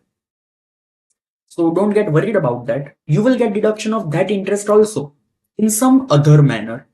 And that some other manner is called as pre-construction interest. And that topic I'm teaching you in just 5 to 10 minutes. As of now, you remember that deduction will start from the year in which purchase or construction is completed. Better you remember, deduction of interest start from beginning of the financial year. From beginning of the financial year in which purchase or construction is completed. Let me give you one more example. I have taken a loan from 1st July 2022 to purchase a house property, and finally the house property is purchased on 1st October 2024. Tell me from which date I will get deduction of interest. So I have just written above the deduction of interest start from beginning of the financial year in which loan is taken. And can I say from which purchase or construction is completed? And here purchase is completed on 1st October 24. The beginning of the year is 1st April 24. My deduction will start from 1st April 24. I will get deduction from 1st April 24. Then sir, what about the interest from 1st July 22 till 31st March 24? So I said, nah, don't worry about that. You will get deduction of this period also in the name of pre-construction interest that I'll teach in some time. As of now, you remember, deductions start from beginning of the year in which purchase or construction is completed. Comfortable up to now? Now, let's say I have taken a loan, and while taking the loan, some agent has taken from me commission of worth rupees, let's say 10,000. And during that year, bank has charged about some processing charges, and that processing charges are also 12,000. And I have paid the interest of rupees 1 lakh. Total, I have paid rupees 1 lakh 22,000. Tell me, how much deduction I will get? Is it full 1 lakh 22,000? Or is it the interest of rupees 1 lakh? Can I say it is only interest of rupees 1 lakh? I will not get deduction of this commission ya to processing charges. That deduction is never allowed. Deduction is only of what? Interest. One more point. Let's say my interest, which is accrued during the year, is rupees 1 lakh. But I have done a delay in paying that interest. I have done a delay. And accordingly, bank has charged penal interest from me. Penal interest means interest on unpaid interest. So interest on unpaid interest, and that is rupees 10,000. Finally, I paid 1 lakh 10,000. How much deduction will be allowed to me? How much deduction will be allowed? I will get deduction of full 1 lakh. I will not get deduction of this penal interest because this is not interest. This is one kind of penalty. And here the deduction is of interest, not of penalty. So I will not get deduction of penal interest. I will get deduction only of the basic interest. Now, let's take one example. I was about to take a loan and nobody was giving me the loan. So there was a person called Mr. A. He said, I will give you a loan of rupees 50 lakh, which is at the rate of 10% interest. I said, it is a very high rate of interest. He said, okay, then take loan from somebody else. I said, no, nobody is giving me the loan. Mr. A said, that's why I'm giving you the loan now, but at a higher rate of interest, that is 10%. I said, okay. I took a loan, I purchased the house. Every year I'm paying interest to Mr. A, that is approximately rupees 5 lakh. And why I'm paying this interest? Because this is a housing loan. And this interest I'm taking as a deduction under section 24 clause B. After 2 years, Mr. B came to me and he said, now I will also give you the loan of rupees 50 lakh, which is only at the rate of 7%. So what I thought, let me take this 50 lakh rupees of loan. I will take a loan from Mr. B. I will repay entire loan of Mr. A. So now can I say the loan of Mr. A will become zero? Now whose loan will be outstanding? Mr. B. Why I have done this? I have brilliantly reduced my cost of interest. Up to now, I was paying interest to Mr. A, which was at the rate of 10%. Now I'm supposed to pay interest to Mr. B only, which is at the rate of 7%. I have reduced my interest for 3%. Now, my doubt is, Up to now, I was paying interest to Mr. A. The loan was taken to purchase a house, and that interest was allowed to me as a deduction in 24 clause B. Now I have taken a loan from Mr. B to repay the loan of Mr. A. And now onwards, to whom I will pay the interest? Mr. B. Whether this will be allowed as a deduction in 24 clause B? Because see, ultimately this particular loan is not to directly to acquire the house. This loan is taken to repay the earlier loan. So whether interest of this Mr. B is allowed as a deduction in 24 clause B, what do you think? Here that particular point will come into the picture, which we have never used anywhere. Mathematics. If A is equal to B, B is equal to C, A is equal to C. If Mr. A ki loan is taken to purchase a house property, Mr. B ki loan is taken to repay to Mr. A, indirectly Mr. B ki loan is taken to purchase house property. And that's why interest which you will pay to Mr. B is allowed as a deduction. So what you need to remember, if you have taken any fresh loan to repay your original loan, interest of that fresh loan is allowed as a deduction. Okay. Very important point. In the first chapter, we have learned a section called 115 BAC. Tell me, what is section 115 BAC? Can I say it is a default tax regime in which the tax rates are getting reduced substantially? But what is the price for that? If you want to opt for 115 BAC, if you want to go for default tax regime, your tax rate will reduce, but you will not get certain deductions, certain exemptions, which you are getting normally in the old regime. Whenever those particular deduction will come, which is there in the list of 115 BAC, that this deduction will not be allowed. Whenever we'll learn that deduction, I will just cross link that this deduction is not allowed in 115 BAC with two reasons. For solving the sums, many times the reference will be there. So if you know that, okay, this deduction is only allowed in old regime, this deduction is not allowed in 115 BAC, you can solve that question peacefully. Second, this is for your revision also. See, after our entire direct tax is over, I'll teach you 115 BAC fully at that time, wherein the entire list will be told once again together. But this is just cross-reference. The very first deduction, which is not allowed in 115 BAC, and that is interest under section 24 clause B if your property is a SOP. See what 115 BAC says. In case of LOP or deemed LOP, you are showing your income and you are taking the deduction. We are okay with that. We don't have any problem. In case of self-occupied property or NAV is 0, but still you are taking the deduction, this is somewhat extra. So we will withdraw that. And that's why if you follow old regime, you will get deduction in SOP also. If you follow 115 BAC, interest deduction will be allowed only in case of LOP or deemed LOP. It will not be allowed in case of SOP. So what will happen if it is SOP?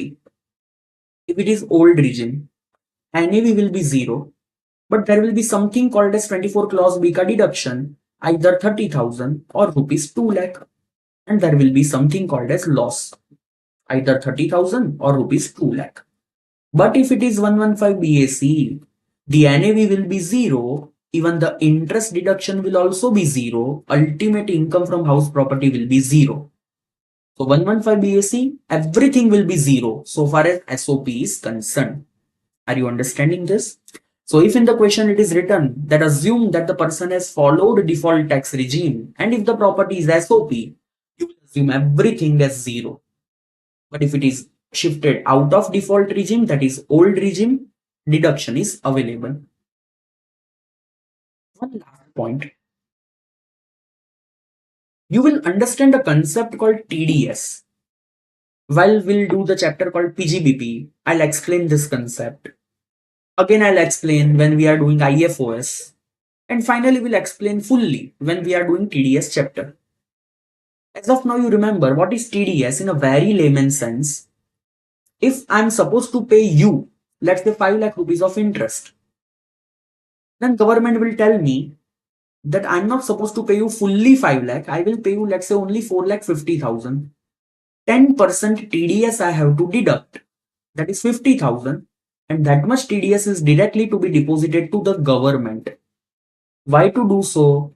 That I'll tell you later on. But this is the compulsion that if I'm paying you interest of 5 lakh, I'm not supposed to pay you full 5 lakh. I will deduct 10% TDS. That much I will pay to government and balance I will pay to you. Now let's say if I am a person who has taken a loan from abroad, outside India, then every year interest is to be paid outside India. On that interest, I have to deduct TDS. And if I don't deduct TDS as a punishment, I will not get deduction of this interest. It will not be allowed. What I'm saying you once again. If I have taken a loan from abroad, I am going to pay the interest abroad. I have to deduct TDS. What if I don't deduct TDS? I will not get deduction of that entire interest. And this disallowance, can I say my deduction is not allowed? This is written in section 25. It is a one-liner section. That if you pay interest abroad without TDS, your interest deduction is not allowed. What if I pay interest within India and I forgot to deduct TDS? It is okay. Your interest will be allowed as a deduction. The disallowance comes only when you are supposed to pay the interest abroad and you don't deduct TDS. Are you understanding this? See, all the points I have written over here together. First, interest is allowed as a deduction on accrual basis. Second, interest deductions start from beginning of the year in which property purchased or construction is completed. Then interest on unpaid interest, no deduction. That is penalty interest, no deduction. Interest on fresh loan to repay the original loan is allowed. Brokerage or commission, no deduction. Last, no deduction in 24 clause B for a SOP if 115 BAC followed. Please remember, LOP, deemed LOP, deduction is allowed. Deduction is not allowed when your property is SOP and you are following 115 BAC. Last, section 25, if interest paid abroad without TDS, no deduction at all. You will not get deduction of that interest. Just refer this points one, then we'll do some examples. Just refer it once. All the points are important.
Now let us solve some question answers. Examples for interest. If interest of April 24 to March 25 paid in April 25, rupees 2,30,000 for let out property, what will be deduction of 24 clause B?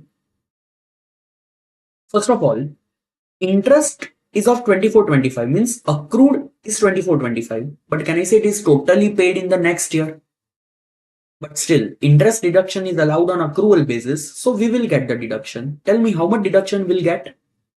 full rupees 2,30,000 because the property is a let out property. And if it is a let out property, we are getting always full deduction.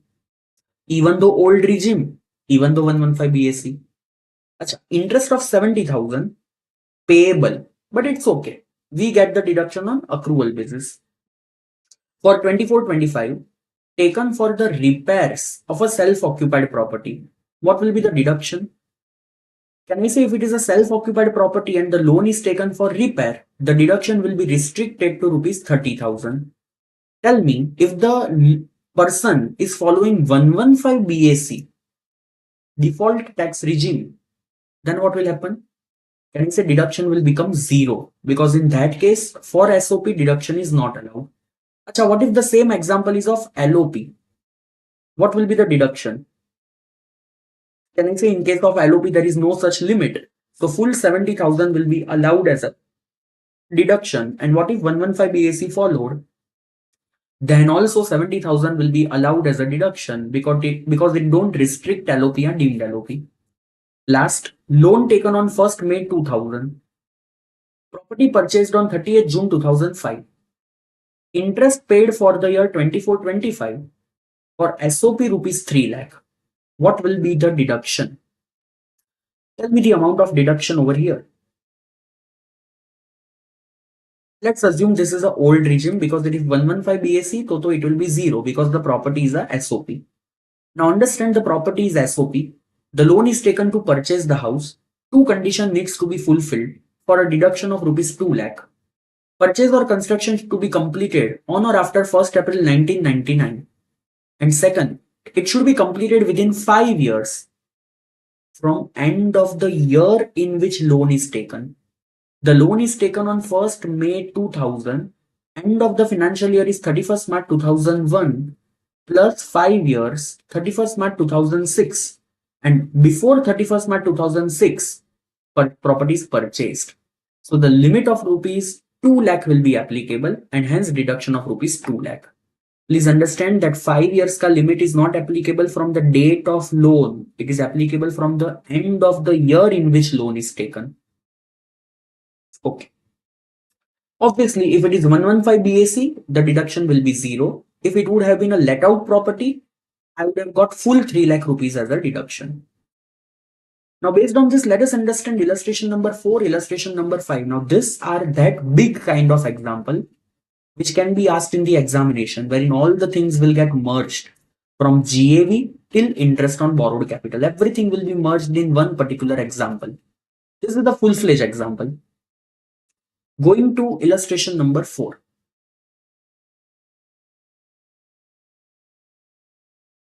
Remember, any question of income from house property, what is the most important thing you know? GAV. Once gross annual value is determined, balance all the things will remain simple. Anirudh has a property whose municipal value is rupees 1,30,000 per annum. The fair rent is 1,10,000 per annum and standard rent fixed by Rent Control Act is 1,20,000 per annum. The property was let out for a rent of rupees 11,000 per month throughout the previous year. What is the meaning of this throughout the previous year? There is no loss due to vacancy. The tenant was there in your property for the entire year. Unrealized rent was 11,000 and all the conditions prescribed by Rule 4 are satisfied. So, okay, 1 month rent could not be realized and all the conditions are also fulfilled. He paid municipal taxes, which is 10%, obviously of municipal value. Interest on borrowed capital is 40,000. Compute income from house property. They have not said as per which regime. Old regime or 115 BAC. There is no need to say that because the property is a let out property. It is given on a rent. If it is a let out property, can I say there is no difference? Even if it is old regime, even if it is 115 BAC, answer will remain same. And hence they have not told us that which regime to follow. First, we need to calculate gross annual value. Find out and tell me what will be my gross annual value in this case. What will be my GAV?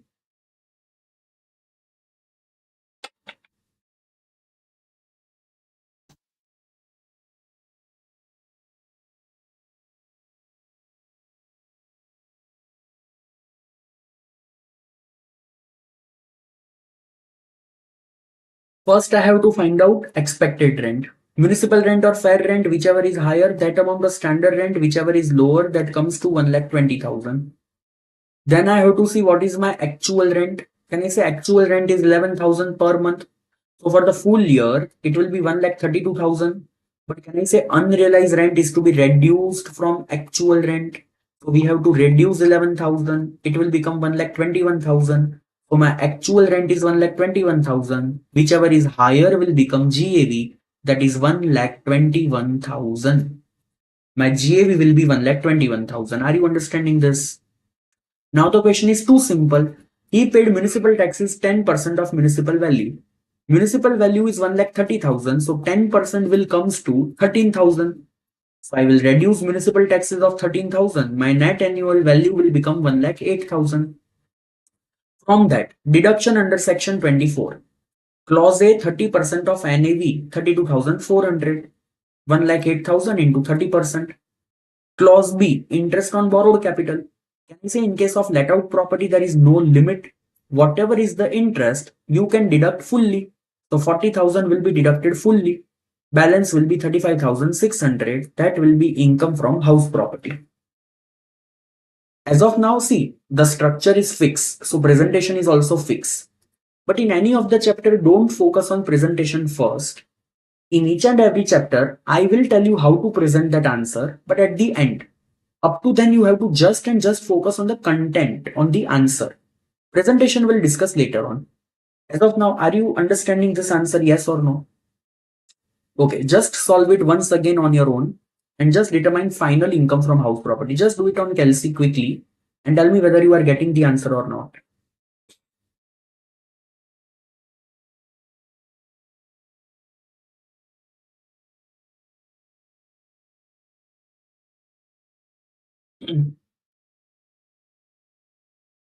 Done.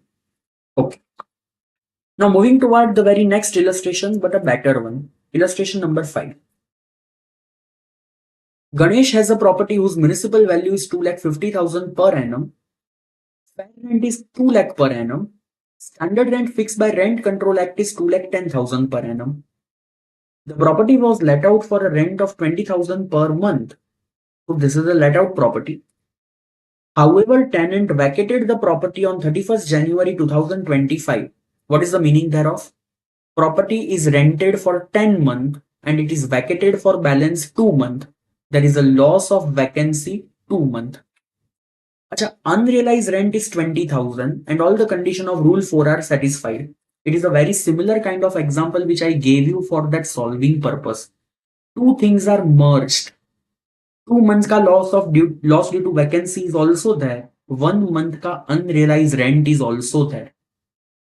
Up to this information, first of all, just calculate gross annual value and tell me. Up to this information, calculate GAV. Balance will read further.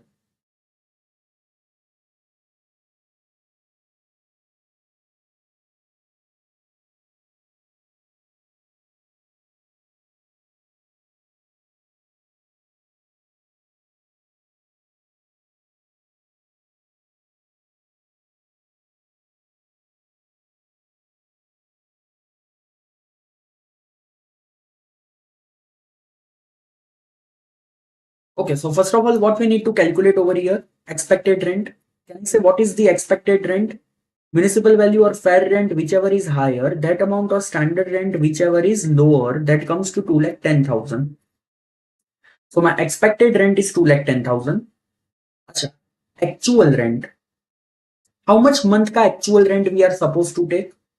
Can I say 12 month? But from that 2 month to tenant was not there. So that 2 month to there is a vacancy. And if it is a vacancy, so that is to be excluded because accrued is only 10 month. For that 10 month, can I say 1 month unrealized rent is there? And unrealized rent is always to be reduced. So ultimately, how much month ka AR is there? 9 month. So 20,000 into 9, actual rent is 1,80,000. 10-month property was given on rent, that is 20,000 into 10, 2 lakh rupees. And out of that, unrealized rent of 20,000 is to be reduced. So actual rent comes to 1,80,000. Now, can I say 2 month loss due to vacancy is there and my AR is less than ER? So what I have to think over here, that if I add those 2 months, then what will be my total rent? Can I say if I add those 2 months, I would have got more 40,000 rupees. If there is no vacancy, I would have got more 40,000 rupees, which leads to 2,20,000. At that time, it was more than expected rent. Today, it is less than expected rent. Then this happened because of vacancy. Government is ready to give me the concession and my GAV will be actual rent. That will be 1,80,000. So my gross annual value will come to 1,80,000. So it is a very similar example which I gave you earlier. First, you have to reduce unrealized rent and then you have to see the concept of loss due to vacancy. Achha, so GAV is 1,80,000. Now the question is very simple. He paid municipal taxes 8% of municipal value. So how much municipal tax will be allowed as a deduction? 2,50,000 into 8%, that is 20,000. So net annual value comes to 1,60,000. First of all, 24 clause A, 30% of NAV, that is 48,000. Then the question says that interest on borrowed capital is 65,000 for the year. So 24 clause B ka deduction comes to rupees 65,000. Finally, income from house property will be 47,000. It can be a 5-marker question over here. Are you understanding this? So it was a beautiful question in which unrealized rent is also there, loss due to vacancy is also there, and apart from that, municipal tax interest, all those common points are still there. Now, coming to the very last point of this 24 clause B, I have asked you one question earlier. If I have taken a loan from 1st June 2021 to purchase a house, and I purchased the house ultimately on 1st August 2023, from which date I will get deduction of interest? From which date I will get deduction of interest? And can I say, I have said the deduction of interest is allowed from beginning of the year in which purchase or construction is completed, from beginning of the year. And what is the beginning of the year over here? 1st April 2023. So I will get deduction from 1st April 2023. Means whatever is the interest of 23-24, I will get deduction in the year 23-24. Whatever is the interest of 24-25, I will get deduction in the year 24-25, and so on. Tell me, what is the period of which interest is paid, but deduction is not taken? Tell me the period of which you have paid the interest, but you have not taken the deduction. Can I say it is 1st June 2021 till 31st March 2023? 1st June 21 to 31st March 2023. See, because the deduction started from 1st April 23. So can I say deduction is not taken up to 31st March 23? This particular period is called as pre-acquisition period, or if it is a case of construction, it will be called as pre-construction period. Pre-acquisition period or pre-construction period, both the words can be used simultaneously. So this is, let's say, pre-acquisition period. Tell me, it covers how many months?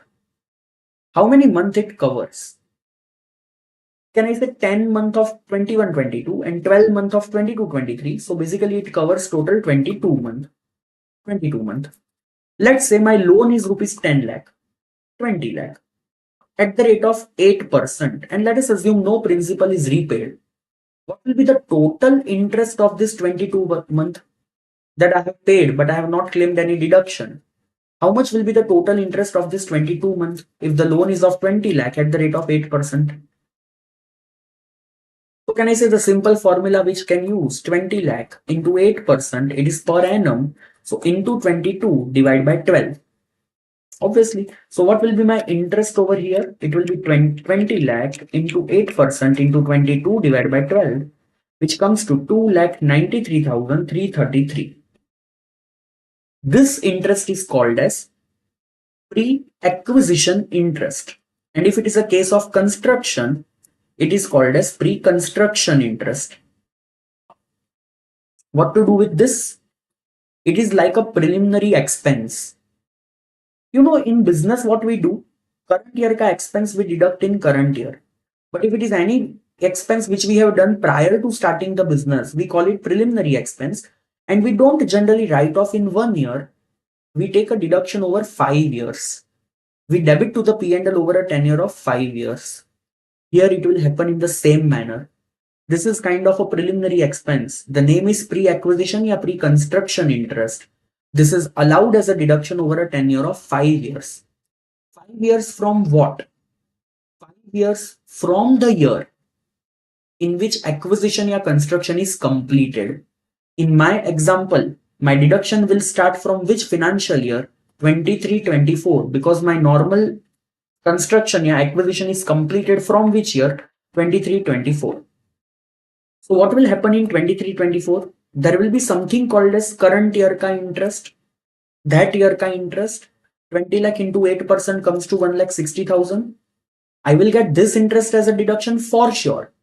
Plus I will get 1/5 of pre-construction interest because it is to be amortized over a tenure of 5 years. So 2,93,333 divided by 5 per year, how much deduction I will get additionally? 58,667. Total, how much deduction I will get over here? 2,18,667. Now the same thing will happen in 24-25, where in current year interest, that year ka interest will be there, plus 1/5 of pre-construction interest. Same will happen in 25-26, same will happen in 26-27, same will happen in 27-28. Bus. From 28-29, I will only get current year ka deduction because pre-construction interest is to be amortized compulsory over a tenure of 5 years. From 6th year, I will get only that current year ka interest. So how much deduction I will get in the year 23-24? 2,18,667. Now what if this property is a let out property? Okay, full deduction. What if this is a self-occupied property? How much deduction will be allowed if it is a self-occupied property? My question in some other manner, the limit of rupees 2 lakh is for this total interest or only current year interest? And it will be on total interest.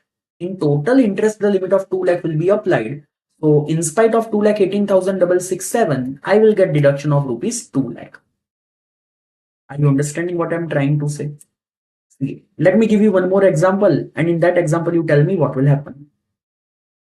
I have taken a loan on 1st June 2023, and the house is purchased on 1st August 2023. Tell me, what is my pre-construction period? Is there any concept called pre-construction applicable over here? The answer is no. Why no? Reason. If the loan is taken is the same financial year in which it is purchased, then can I say deduction will start from beginning of the year in which purchase or construction is completed? So from 1st April 23, I will get itself a normal deduction, and there is no interest prior to this. So there is no pre-construction interest over here because both the financial year is same. Now, let's say loan is taken on 1st August 2020 to construct a house, and that construction is completed on 1st June 2022. Loan is of 50 lakh at the rate of 10% interest. Tell me one thing, from which date my normal deduction will start? From which date I will get my interest ka deduction? Can I say beginning of the year in which purchase or construction is completed? That will be 1st April 2022. So from 22-23, I will get normal deduction. Then what is the period of which interest is paid but deduction is not taken? Can I say 1st August 2020 till 31st March 2022? This period is called as what? Pre-construction period. How much total month are covered in this? Can I say 2021, it is 8 month, 21-22, it is 12 month, total 20 month. Tell me then what will be the total interest of this 20 month? 50 lakh into 10% into 20 divided by 12. Can I say it will be 8 lakh 33,333? And how this will be allowed as a deduction over a tenure of 5 years. So per year, how much will be allowed as a deduction? 1,66,667. So tell me, for the year 22-23, that is the year in which purchase or construction is completed, current year interest will be 5 lakh rupees, 50 lakh into 10%. Plus, can I say 1/5 of pre-construction, 166,667. Total, how much will be allowed? 666,667. If it is LOP, full deduction. If it is SOP, deduction up to rupees 2 lakh. Now, same will go for 23-24, same for 24-25, same for 25-26, same for 26-27. That's it. From 27-28, only 5 lakh rupees will be allowed. That is current year interest. Why so?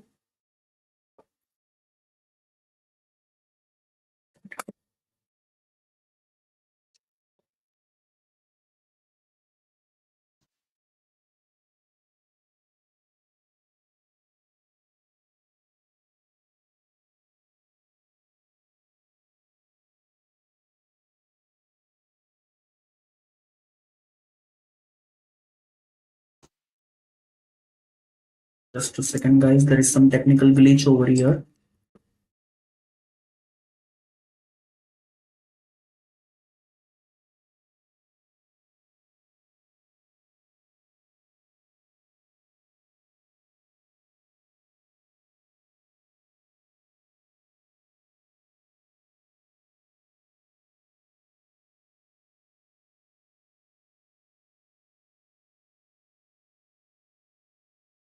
Sorry, just a second. Give me 1 minute.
Fire भी रिजॉइंट કર્યા પણ એ કઈ થઈ નથી રહ્યું working good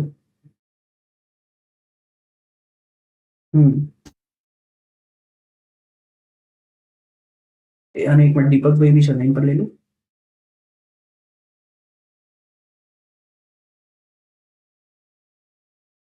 streaming चल रहा है और आईपैड हैंग हो गया है ये स्क्रीन पे चल रहा है पर वो ऑन स्क्रीन हैंग हो चुका है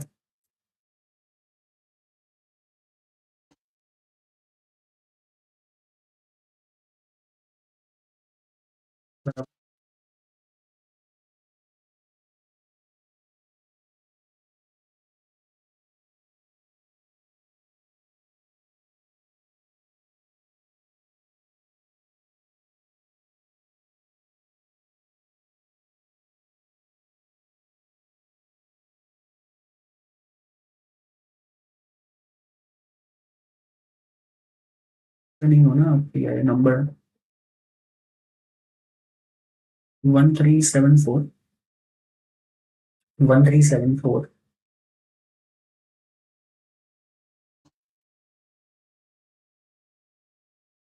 2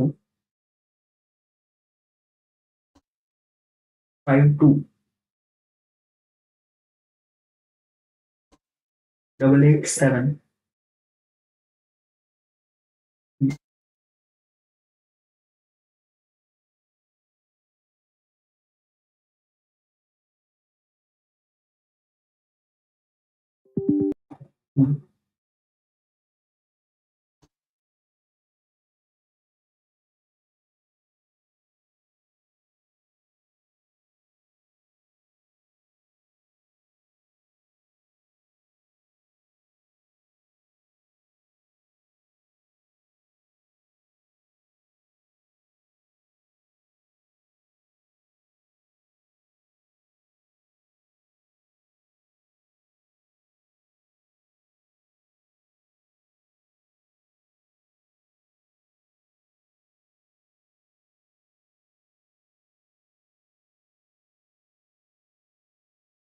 yes अभी तो हो गया done thank you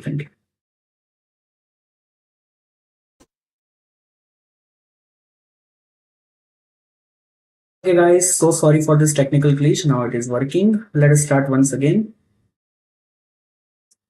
So yes, what I was discussing about is 5 years I will get this deduction which will be bifurcated into 5 years. And from the sixth year, I will get the simple deduction of the current year. Current year over here means that 28, 29. I will get the normal current year ka deduction. Then onwards, I will not get that 1/5 of the pre-construction ka deduction. That is simple. So pre-construction interest, the simple funda is if the loan is taken in some financial year, property purchased via constructed in some another financial year, then in that case, the deduction will start from the year in which purchase via construction is completed. But you need to understand that whatever is the deduction prior to that, whatever is the interest prior to that, that is allowed as 5 equal annual installment from the year in which property purchase. And current year plus 1/5 of pre-construction total cannot exceed rupees 2 lakh. See, if the loan is taken on 1st April 2012, construction completed on 1st April 2017, so the interest deduction will start from 1718. That is the year of construction completion. However, SSE must have paid some interest from 1st April 12 to 31st March 17, that is called as pre-acquisition interest. And that is deductible in 5 equal installment starting from the year in which construction and acquisition is completed. So for the first 5 years, what will happen? First 5 years, you will get current year ka interest plus 1/5 of pre-construction interest, and that will be total within the limit if it is SOP. There is no limit for LOP or deemed LOP. Acha, pre-construction period will always start from the date of loan, but it will end on 31st March prior to the year in which construction is completed. Because from the year in which construction is completed, you will get your normal deduction. Now, this all point you need to remember only if you don't understand the logic. If you understand the logic, entire thing will go like that only, go in the flow. See what I have written over here. Let's say date of loan 1st November 18. Amount of loan is rupees 15 lakh. Rate of interest 10% per annum. Date of completion of construction is 14th November 2020.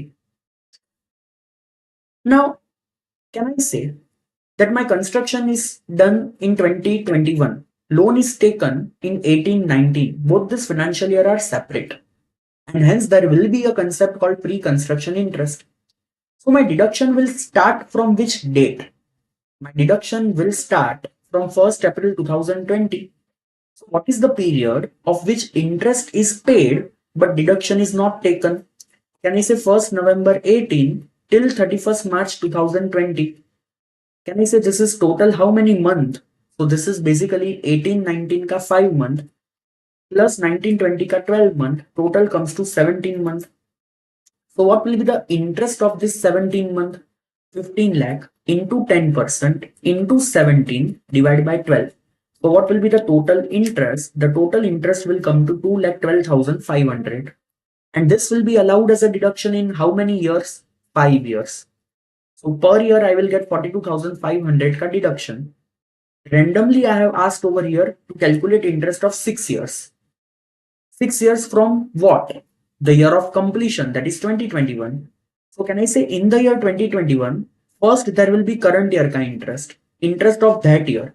15 lakh into 10%, that will be 1,50,000.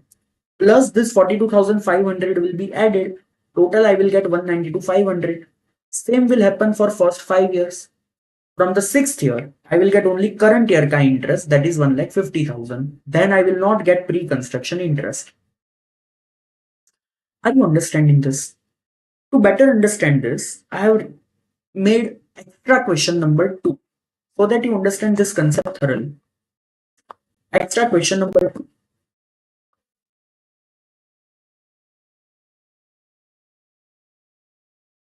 You are required to calculate interest on pre-construction period for the following 3 assessee. So there are 3 different cases. In the first case, we will calculate interest for 6 years and we will see both. What if it is SOP? What if it is LOP? So for 6 years, we'll calculate deduction of interest. If it is SOP, then how much? If it is LOP, then how much? First of all, loan is taken on 1st June 2018. Construction started on 1st November 18. Can I say I am least concerned from the date of starting the construction? I'm least concerned. I'm concerned with the date of loan. I'm concerned with the completion of construction. Here the construction is completed on 10th August 2024. The amount of loan is 12 lakh. The rate of interest is 12%. Tell me, from which date I will have the normal deduction? My normal deduction will start from which date? Then yes, it will start from 1st April 2024. Then what is the period of which interest is paid but deduction is not taken? Can I say 1st June 2018 till 31st March 2024? How many month? Can I say 18, 19, 10 month? Then 19, 20, 20, 21, 21, 22, 22, 23, 23, 24. Total 5 years. 60 month plus earlier 10 month. Total 70 month. What will be the total interest of this 70 month? 12 lakh into 12% into 70 divided by 12. That will be 8,40,000. And this 8,40,000 I will take as a deduction in 5 equal annual installment. Means per year how much deduction I will be allowed for this? 1,68,000. Tell me, what will happen in the year 24-25? First, I will get that year ka interest, that is current year ka interest, 12 lakh into 12%, that will be 1,44,000. Plus, how much will be added? 1,68,000, that is 1/5 of pre-construction. So, can I say totaling to this, I will get deduction of 3,12,000. Tell me, what if this is let out property? How much deduction I will get if this is a let out property? Full 3,12,000 without any limit. What if this is a self-occupied property? Tell me, what if it is SOP? How much deduction I will get? Is it rupees 2 lakh? 30,000.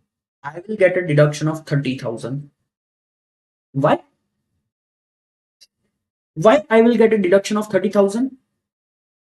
Because construction is not completed within 5 years from the end of the year in which loan is taken. You see, it is a hidden adjustment, which module has not incorporated anywhere. So I have tried to cover this example over here. You see, loan is taken in which year? 1819. So end of the financial year comes to 31st March 2019. Plus, I have to complete construction within 5 years, which is 31st March 2024. But my construction is completed on which date? 10th August 2024. That is after 5 years. And hence, in case of self-occupied property, how much deduction I will get? 30,000 rupees and not 2 lakh rupees. See, this is just for your understanding. For first 3,12,000, if it is LOP, 3,12,000, if it is LOP, only 30,000. And this will continue for 5 years. From sixth year, I will not get pre-construction interest. I will get only current year ka interest 1,44,000. If it is LOP, full deduction. If it is SOP, 30,000. Okay, solve this second one. I have taken a loan on 11th April 2024. Construction is completed on 20th January 2025. 5 lakh rupees ki loan, 15% rate of interest. Tell me, what will be the total pre-construction period? You just need to tell me now pre-construction period ke month. That for how many month pre-construction period is there? Tell me. For how many month pre-construction period ka table is there?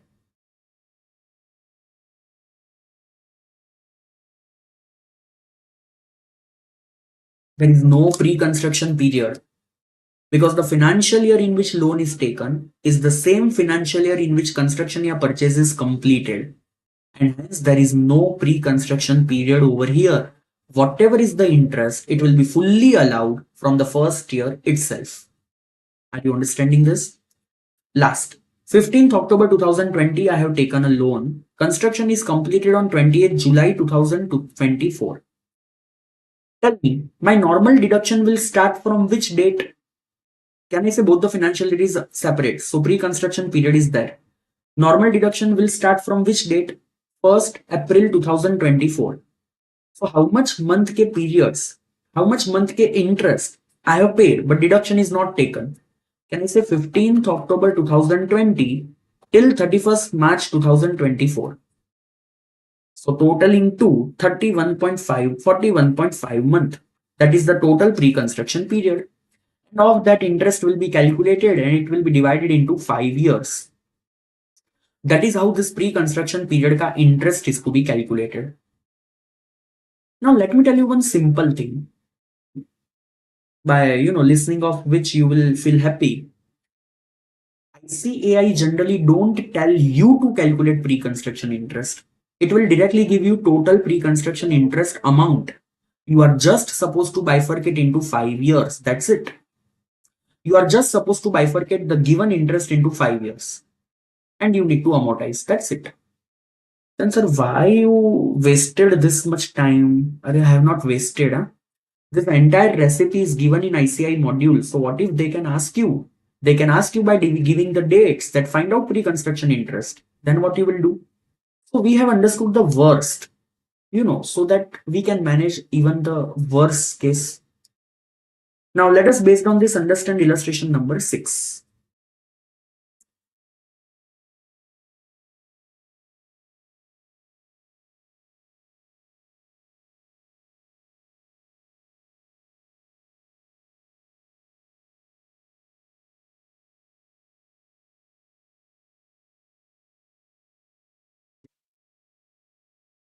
Mona has one house property at Indira Nagar in Bangalore.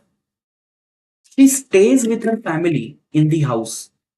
Now what does this line means? The property is a self-occupied property. The property is a SOP. The rent of similar property in the neighborhood is 25,000 per month. What they are trying to give us? Fair rent. The rent of the similar property in the neighborhood means fair rent. The municipal value is 2,80,000 per annum. Municipal tax paid is rupees 8,000. By information given up to now, calculate net annual value. Calculate net annual value. Can I say the property is a self-occupied property? the net annual value will become 0. Whatever information we have read up to now is to be ignored because NAV is 0. Further, the house construction began in April 2018 with a loan of rupees 20 lakh taken from SBI Housing Finance Limited at 9% per annum on 1st April 2018. The construction was completed on 30th November 2020. Can I say construction is completed within 5 years? However, if you understand, the loan is taken in some another financial year, the construction is completed in some another financial year. Two financial years are separate. So there will be a concept called pre-construction interest.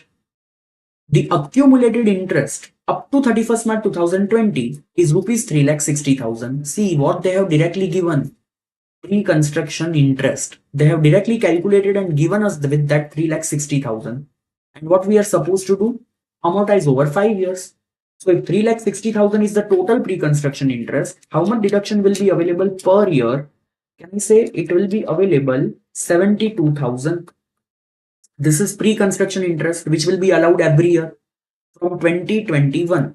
So basically 2021, 21, 22, 22, 23, 23, 24, 24, 25. Ours is the 5th year. So we will get the deduction of 72,000 plus. This is the pre-construction interest. Can I say we'll get current year ka interest also? Now they have written further. On 31st March 2025, Purna paid 2,40,000 which include 1,80,000 as interest. So the balance will be principal repayment of which we are supposed to do nothing. We are supposed to do something with interest. And how much is the current year interest? 1,80,000. So current year interest is 1,80,000. Pre-construction interest is 72,000. Total deduction I want to claim 2,52,000. But can I say this is a SOP? Loan is taken to purchase the property, to construct the property. Construction is completed within 5 years. And obviously it is completed on or after 1st April 1999. So deduction will be restricted to rupees 2 lakh. And hence 24 clause B deduction will be rupees 2 lakh. Ultimately, there will be a loss of house property rupees 2 lakh. See, 0, but total 252, which will be restricted to rupees 2 lakh, loss from house property rupees 2 lakh. But why I have done all this, because assessee has opted out of default tax regime, that is old regime. What if they would have said assessee has followed default tax regime? Can I say then NAV is also the 0, 24 clause B is also 0. Because if you follow 115 BSE, in case of SOP, deduction is not allowed. And hence my income from house property will also become 0 if it is 115 BSE. Are you understanding up to now? See, whatever we have done up to now in income from house property was all about general cases. If your entire property is SOP, then what? If your entire property is LOP, then what? And yes, whatever we are supposed to learn, we have already done it. But now the very crucial part of this chapter starts, and that is special cases. What is special cases? Permutation combination. That what if half property is SOP, half property is LOP? Part of the year SOP, part of the year LOP. I have 3 SOP. How to select any one of them as deemed LOP? Then if I have a co-owner, how to bifurcate the income between co-owner? This all things will learn in special cases. These are not the cases given in the act.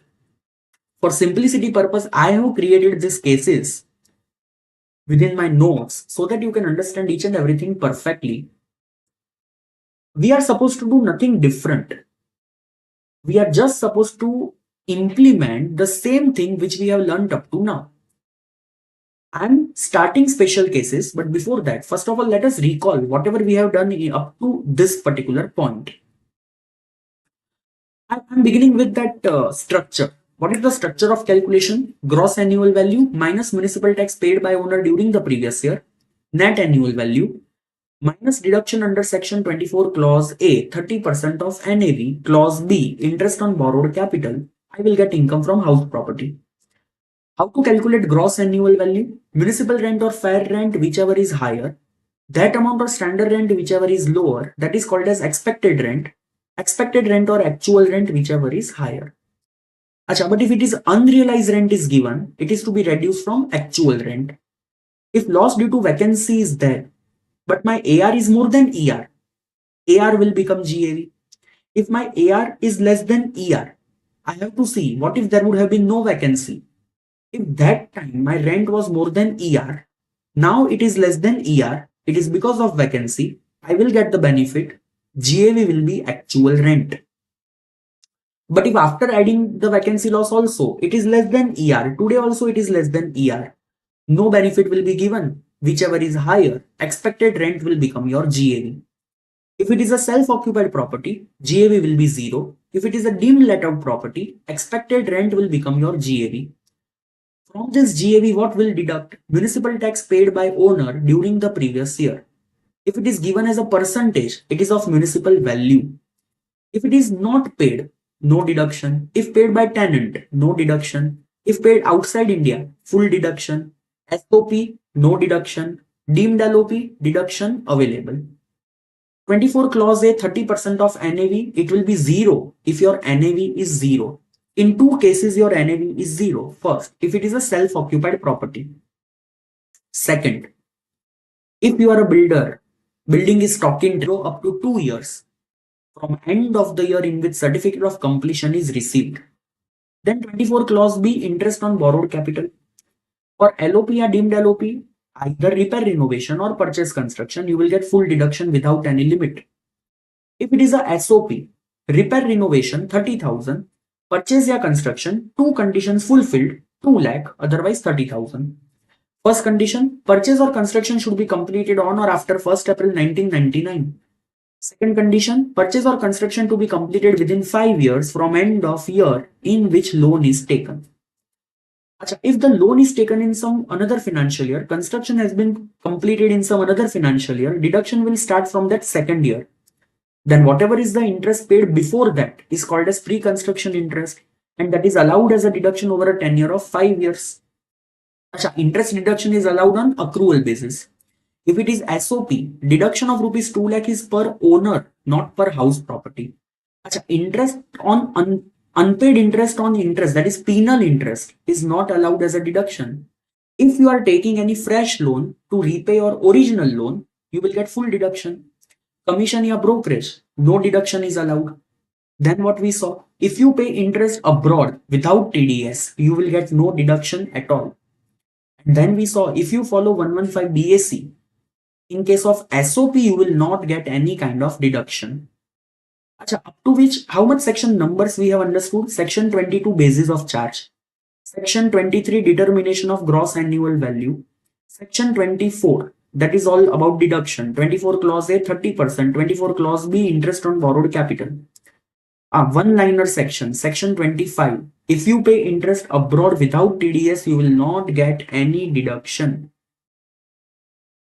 I'm just starting with the very first special case, and then we'll end the lecture.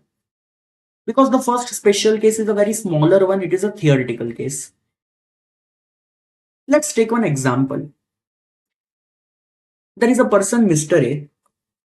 Let's say he's staying in Delhi. He has a house property in Delhi, which is SOP. His employer called him and he said, from tomorrow you have to shift yourself to Mumbai. Transfer. But Mr. A said, I don't have any property in Mumbai. So employer said, no issue. You stay in a rented house. We will reimburse the rent or you bear it. No issue. But you have to stay in a rented house because Mr. A don't have any property in Mumbai. And he had to transfer himself in such a quick manner that he find zero time to find a tenant. What he did, he simply vacated this premise and he went to Mumbai and he will stay in a rented house in Mumbai. So what is the issue? Can I say the house property which is in Delhi, now it is vacated for the entire year. That property will be called as what? Deemed let out property. And GAV will be what? Expected rent. Means on a notional rent now Mr. A has to pay the tax. But understand his situation. He has to have a transfer to some another city. He will stay in a house which is not owned by him. He is not generating any rental income because he had to transfer in a very hurry manner. So basically, can I say he is totally going into losses? But income tax will assume that this property is a rented one, deemed let out property, and it will charge notional tax on that. Now, what Mr. A will say, if a builder was having this problem, income tax, you gave them concession that NAV will be zero for 2 years. What if now a salaried is having this kind of problem? Government said, Tathastu will give you the concession over here also. Three condition. If you are doing a transfer from one city to another city because of your job, business, profession, the city from which you are doing the transfer, your house property is totally vacated. The city in which your transfer is being done, you don't have any other house property of your own, then the property which is fully vacated will continue to call it SOP. Will not call it deemed LOP, will call it SOP. So that NAV will be zero by default forever. It is not only up to 2 years, it will be forever. We will call it SOP. Case is over. See what I have written over here. When the property not occupied during the whole previous year due to employment, business or profession at some other place, then the property will be considered SOP if that concerned property is actually not let out and he has to reside at some other place in the property which is not owned by him. Can I say all these conditions fulfilled in case of Mr. A? He had to transfer because of job. The place in which he is going, he don't have his own property because he is staying in a rented house. The place from which he is going, the house property is fully vacated. So three conditions fulfilled. We'll call this property self-occupied property and not deemed let out property. So the concession is given indirectly. Based on this, let us understand illustration number 3.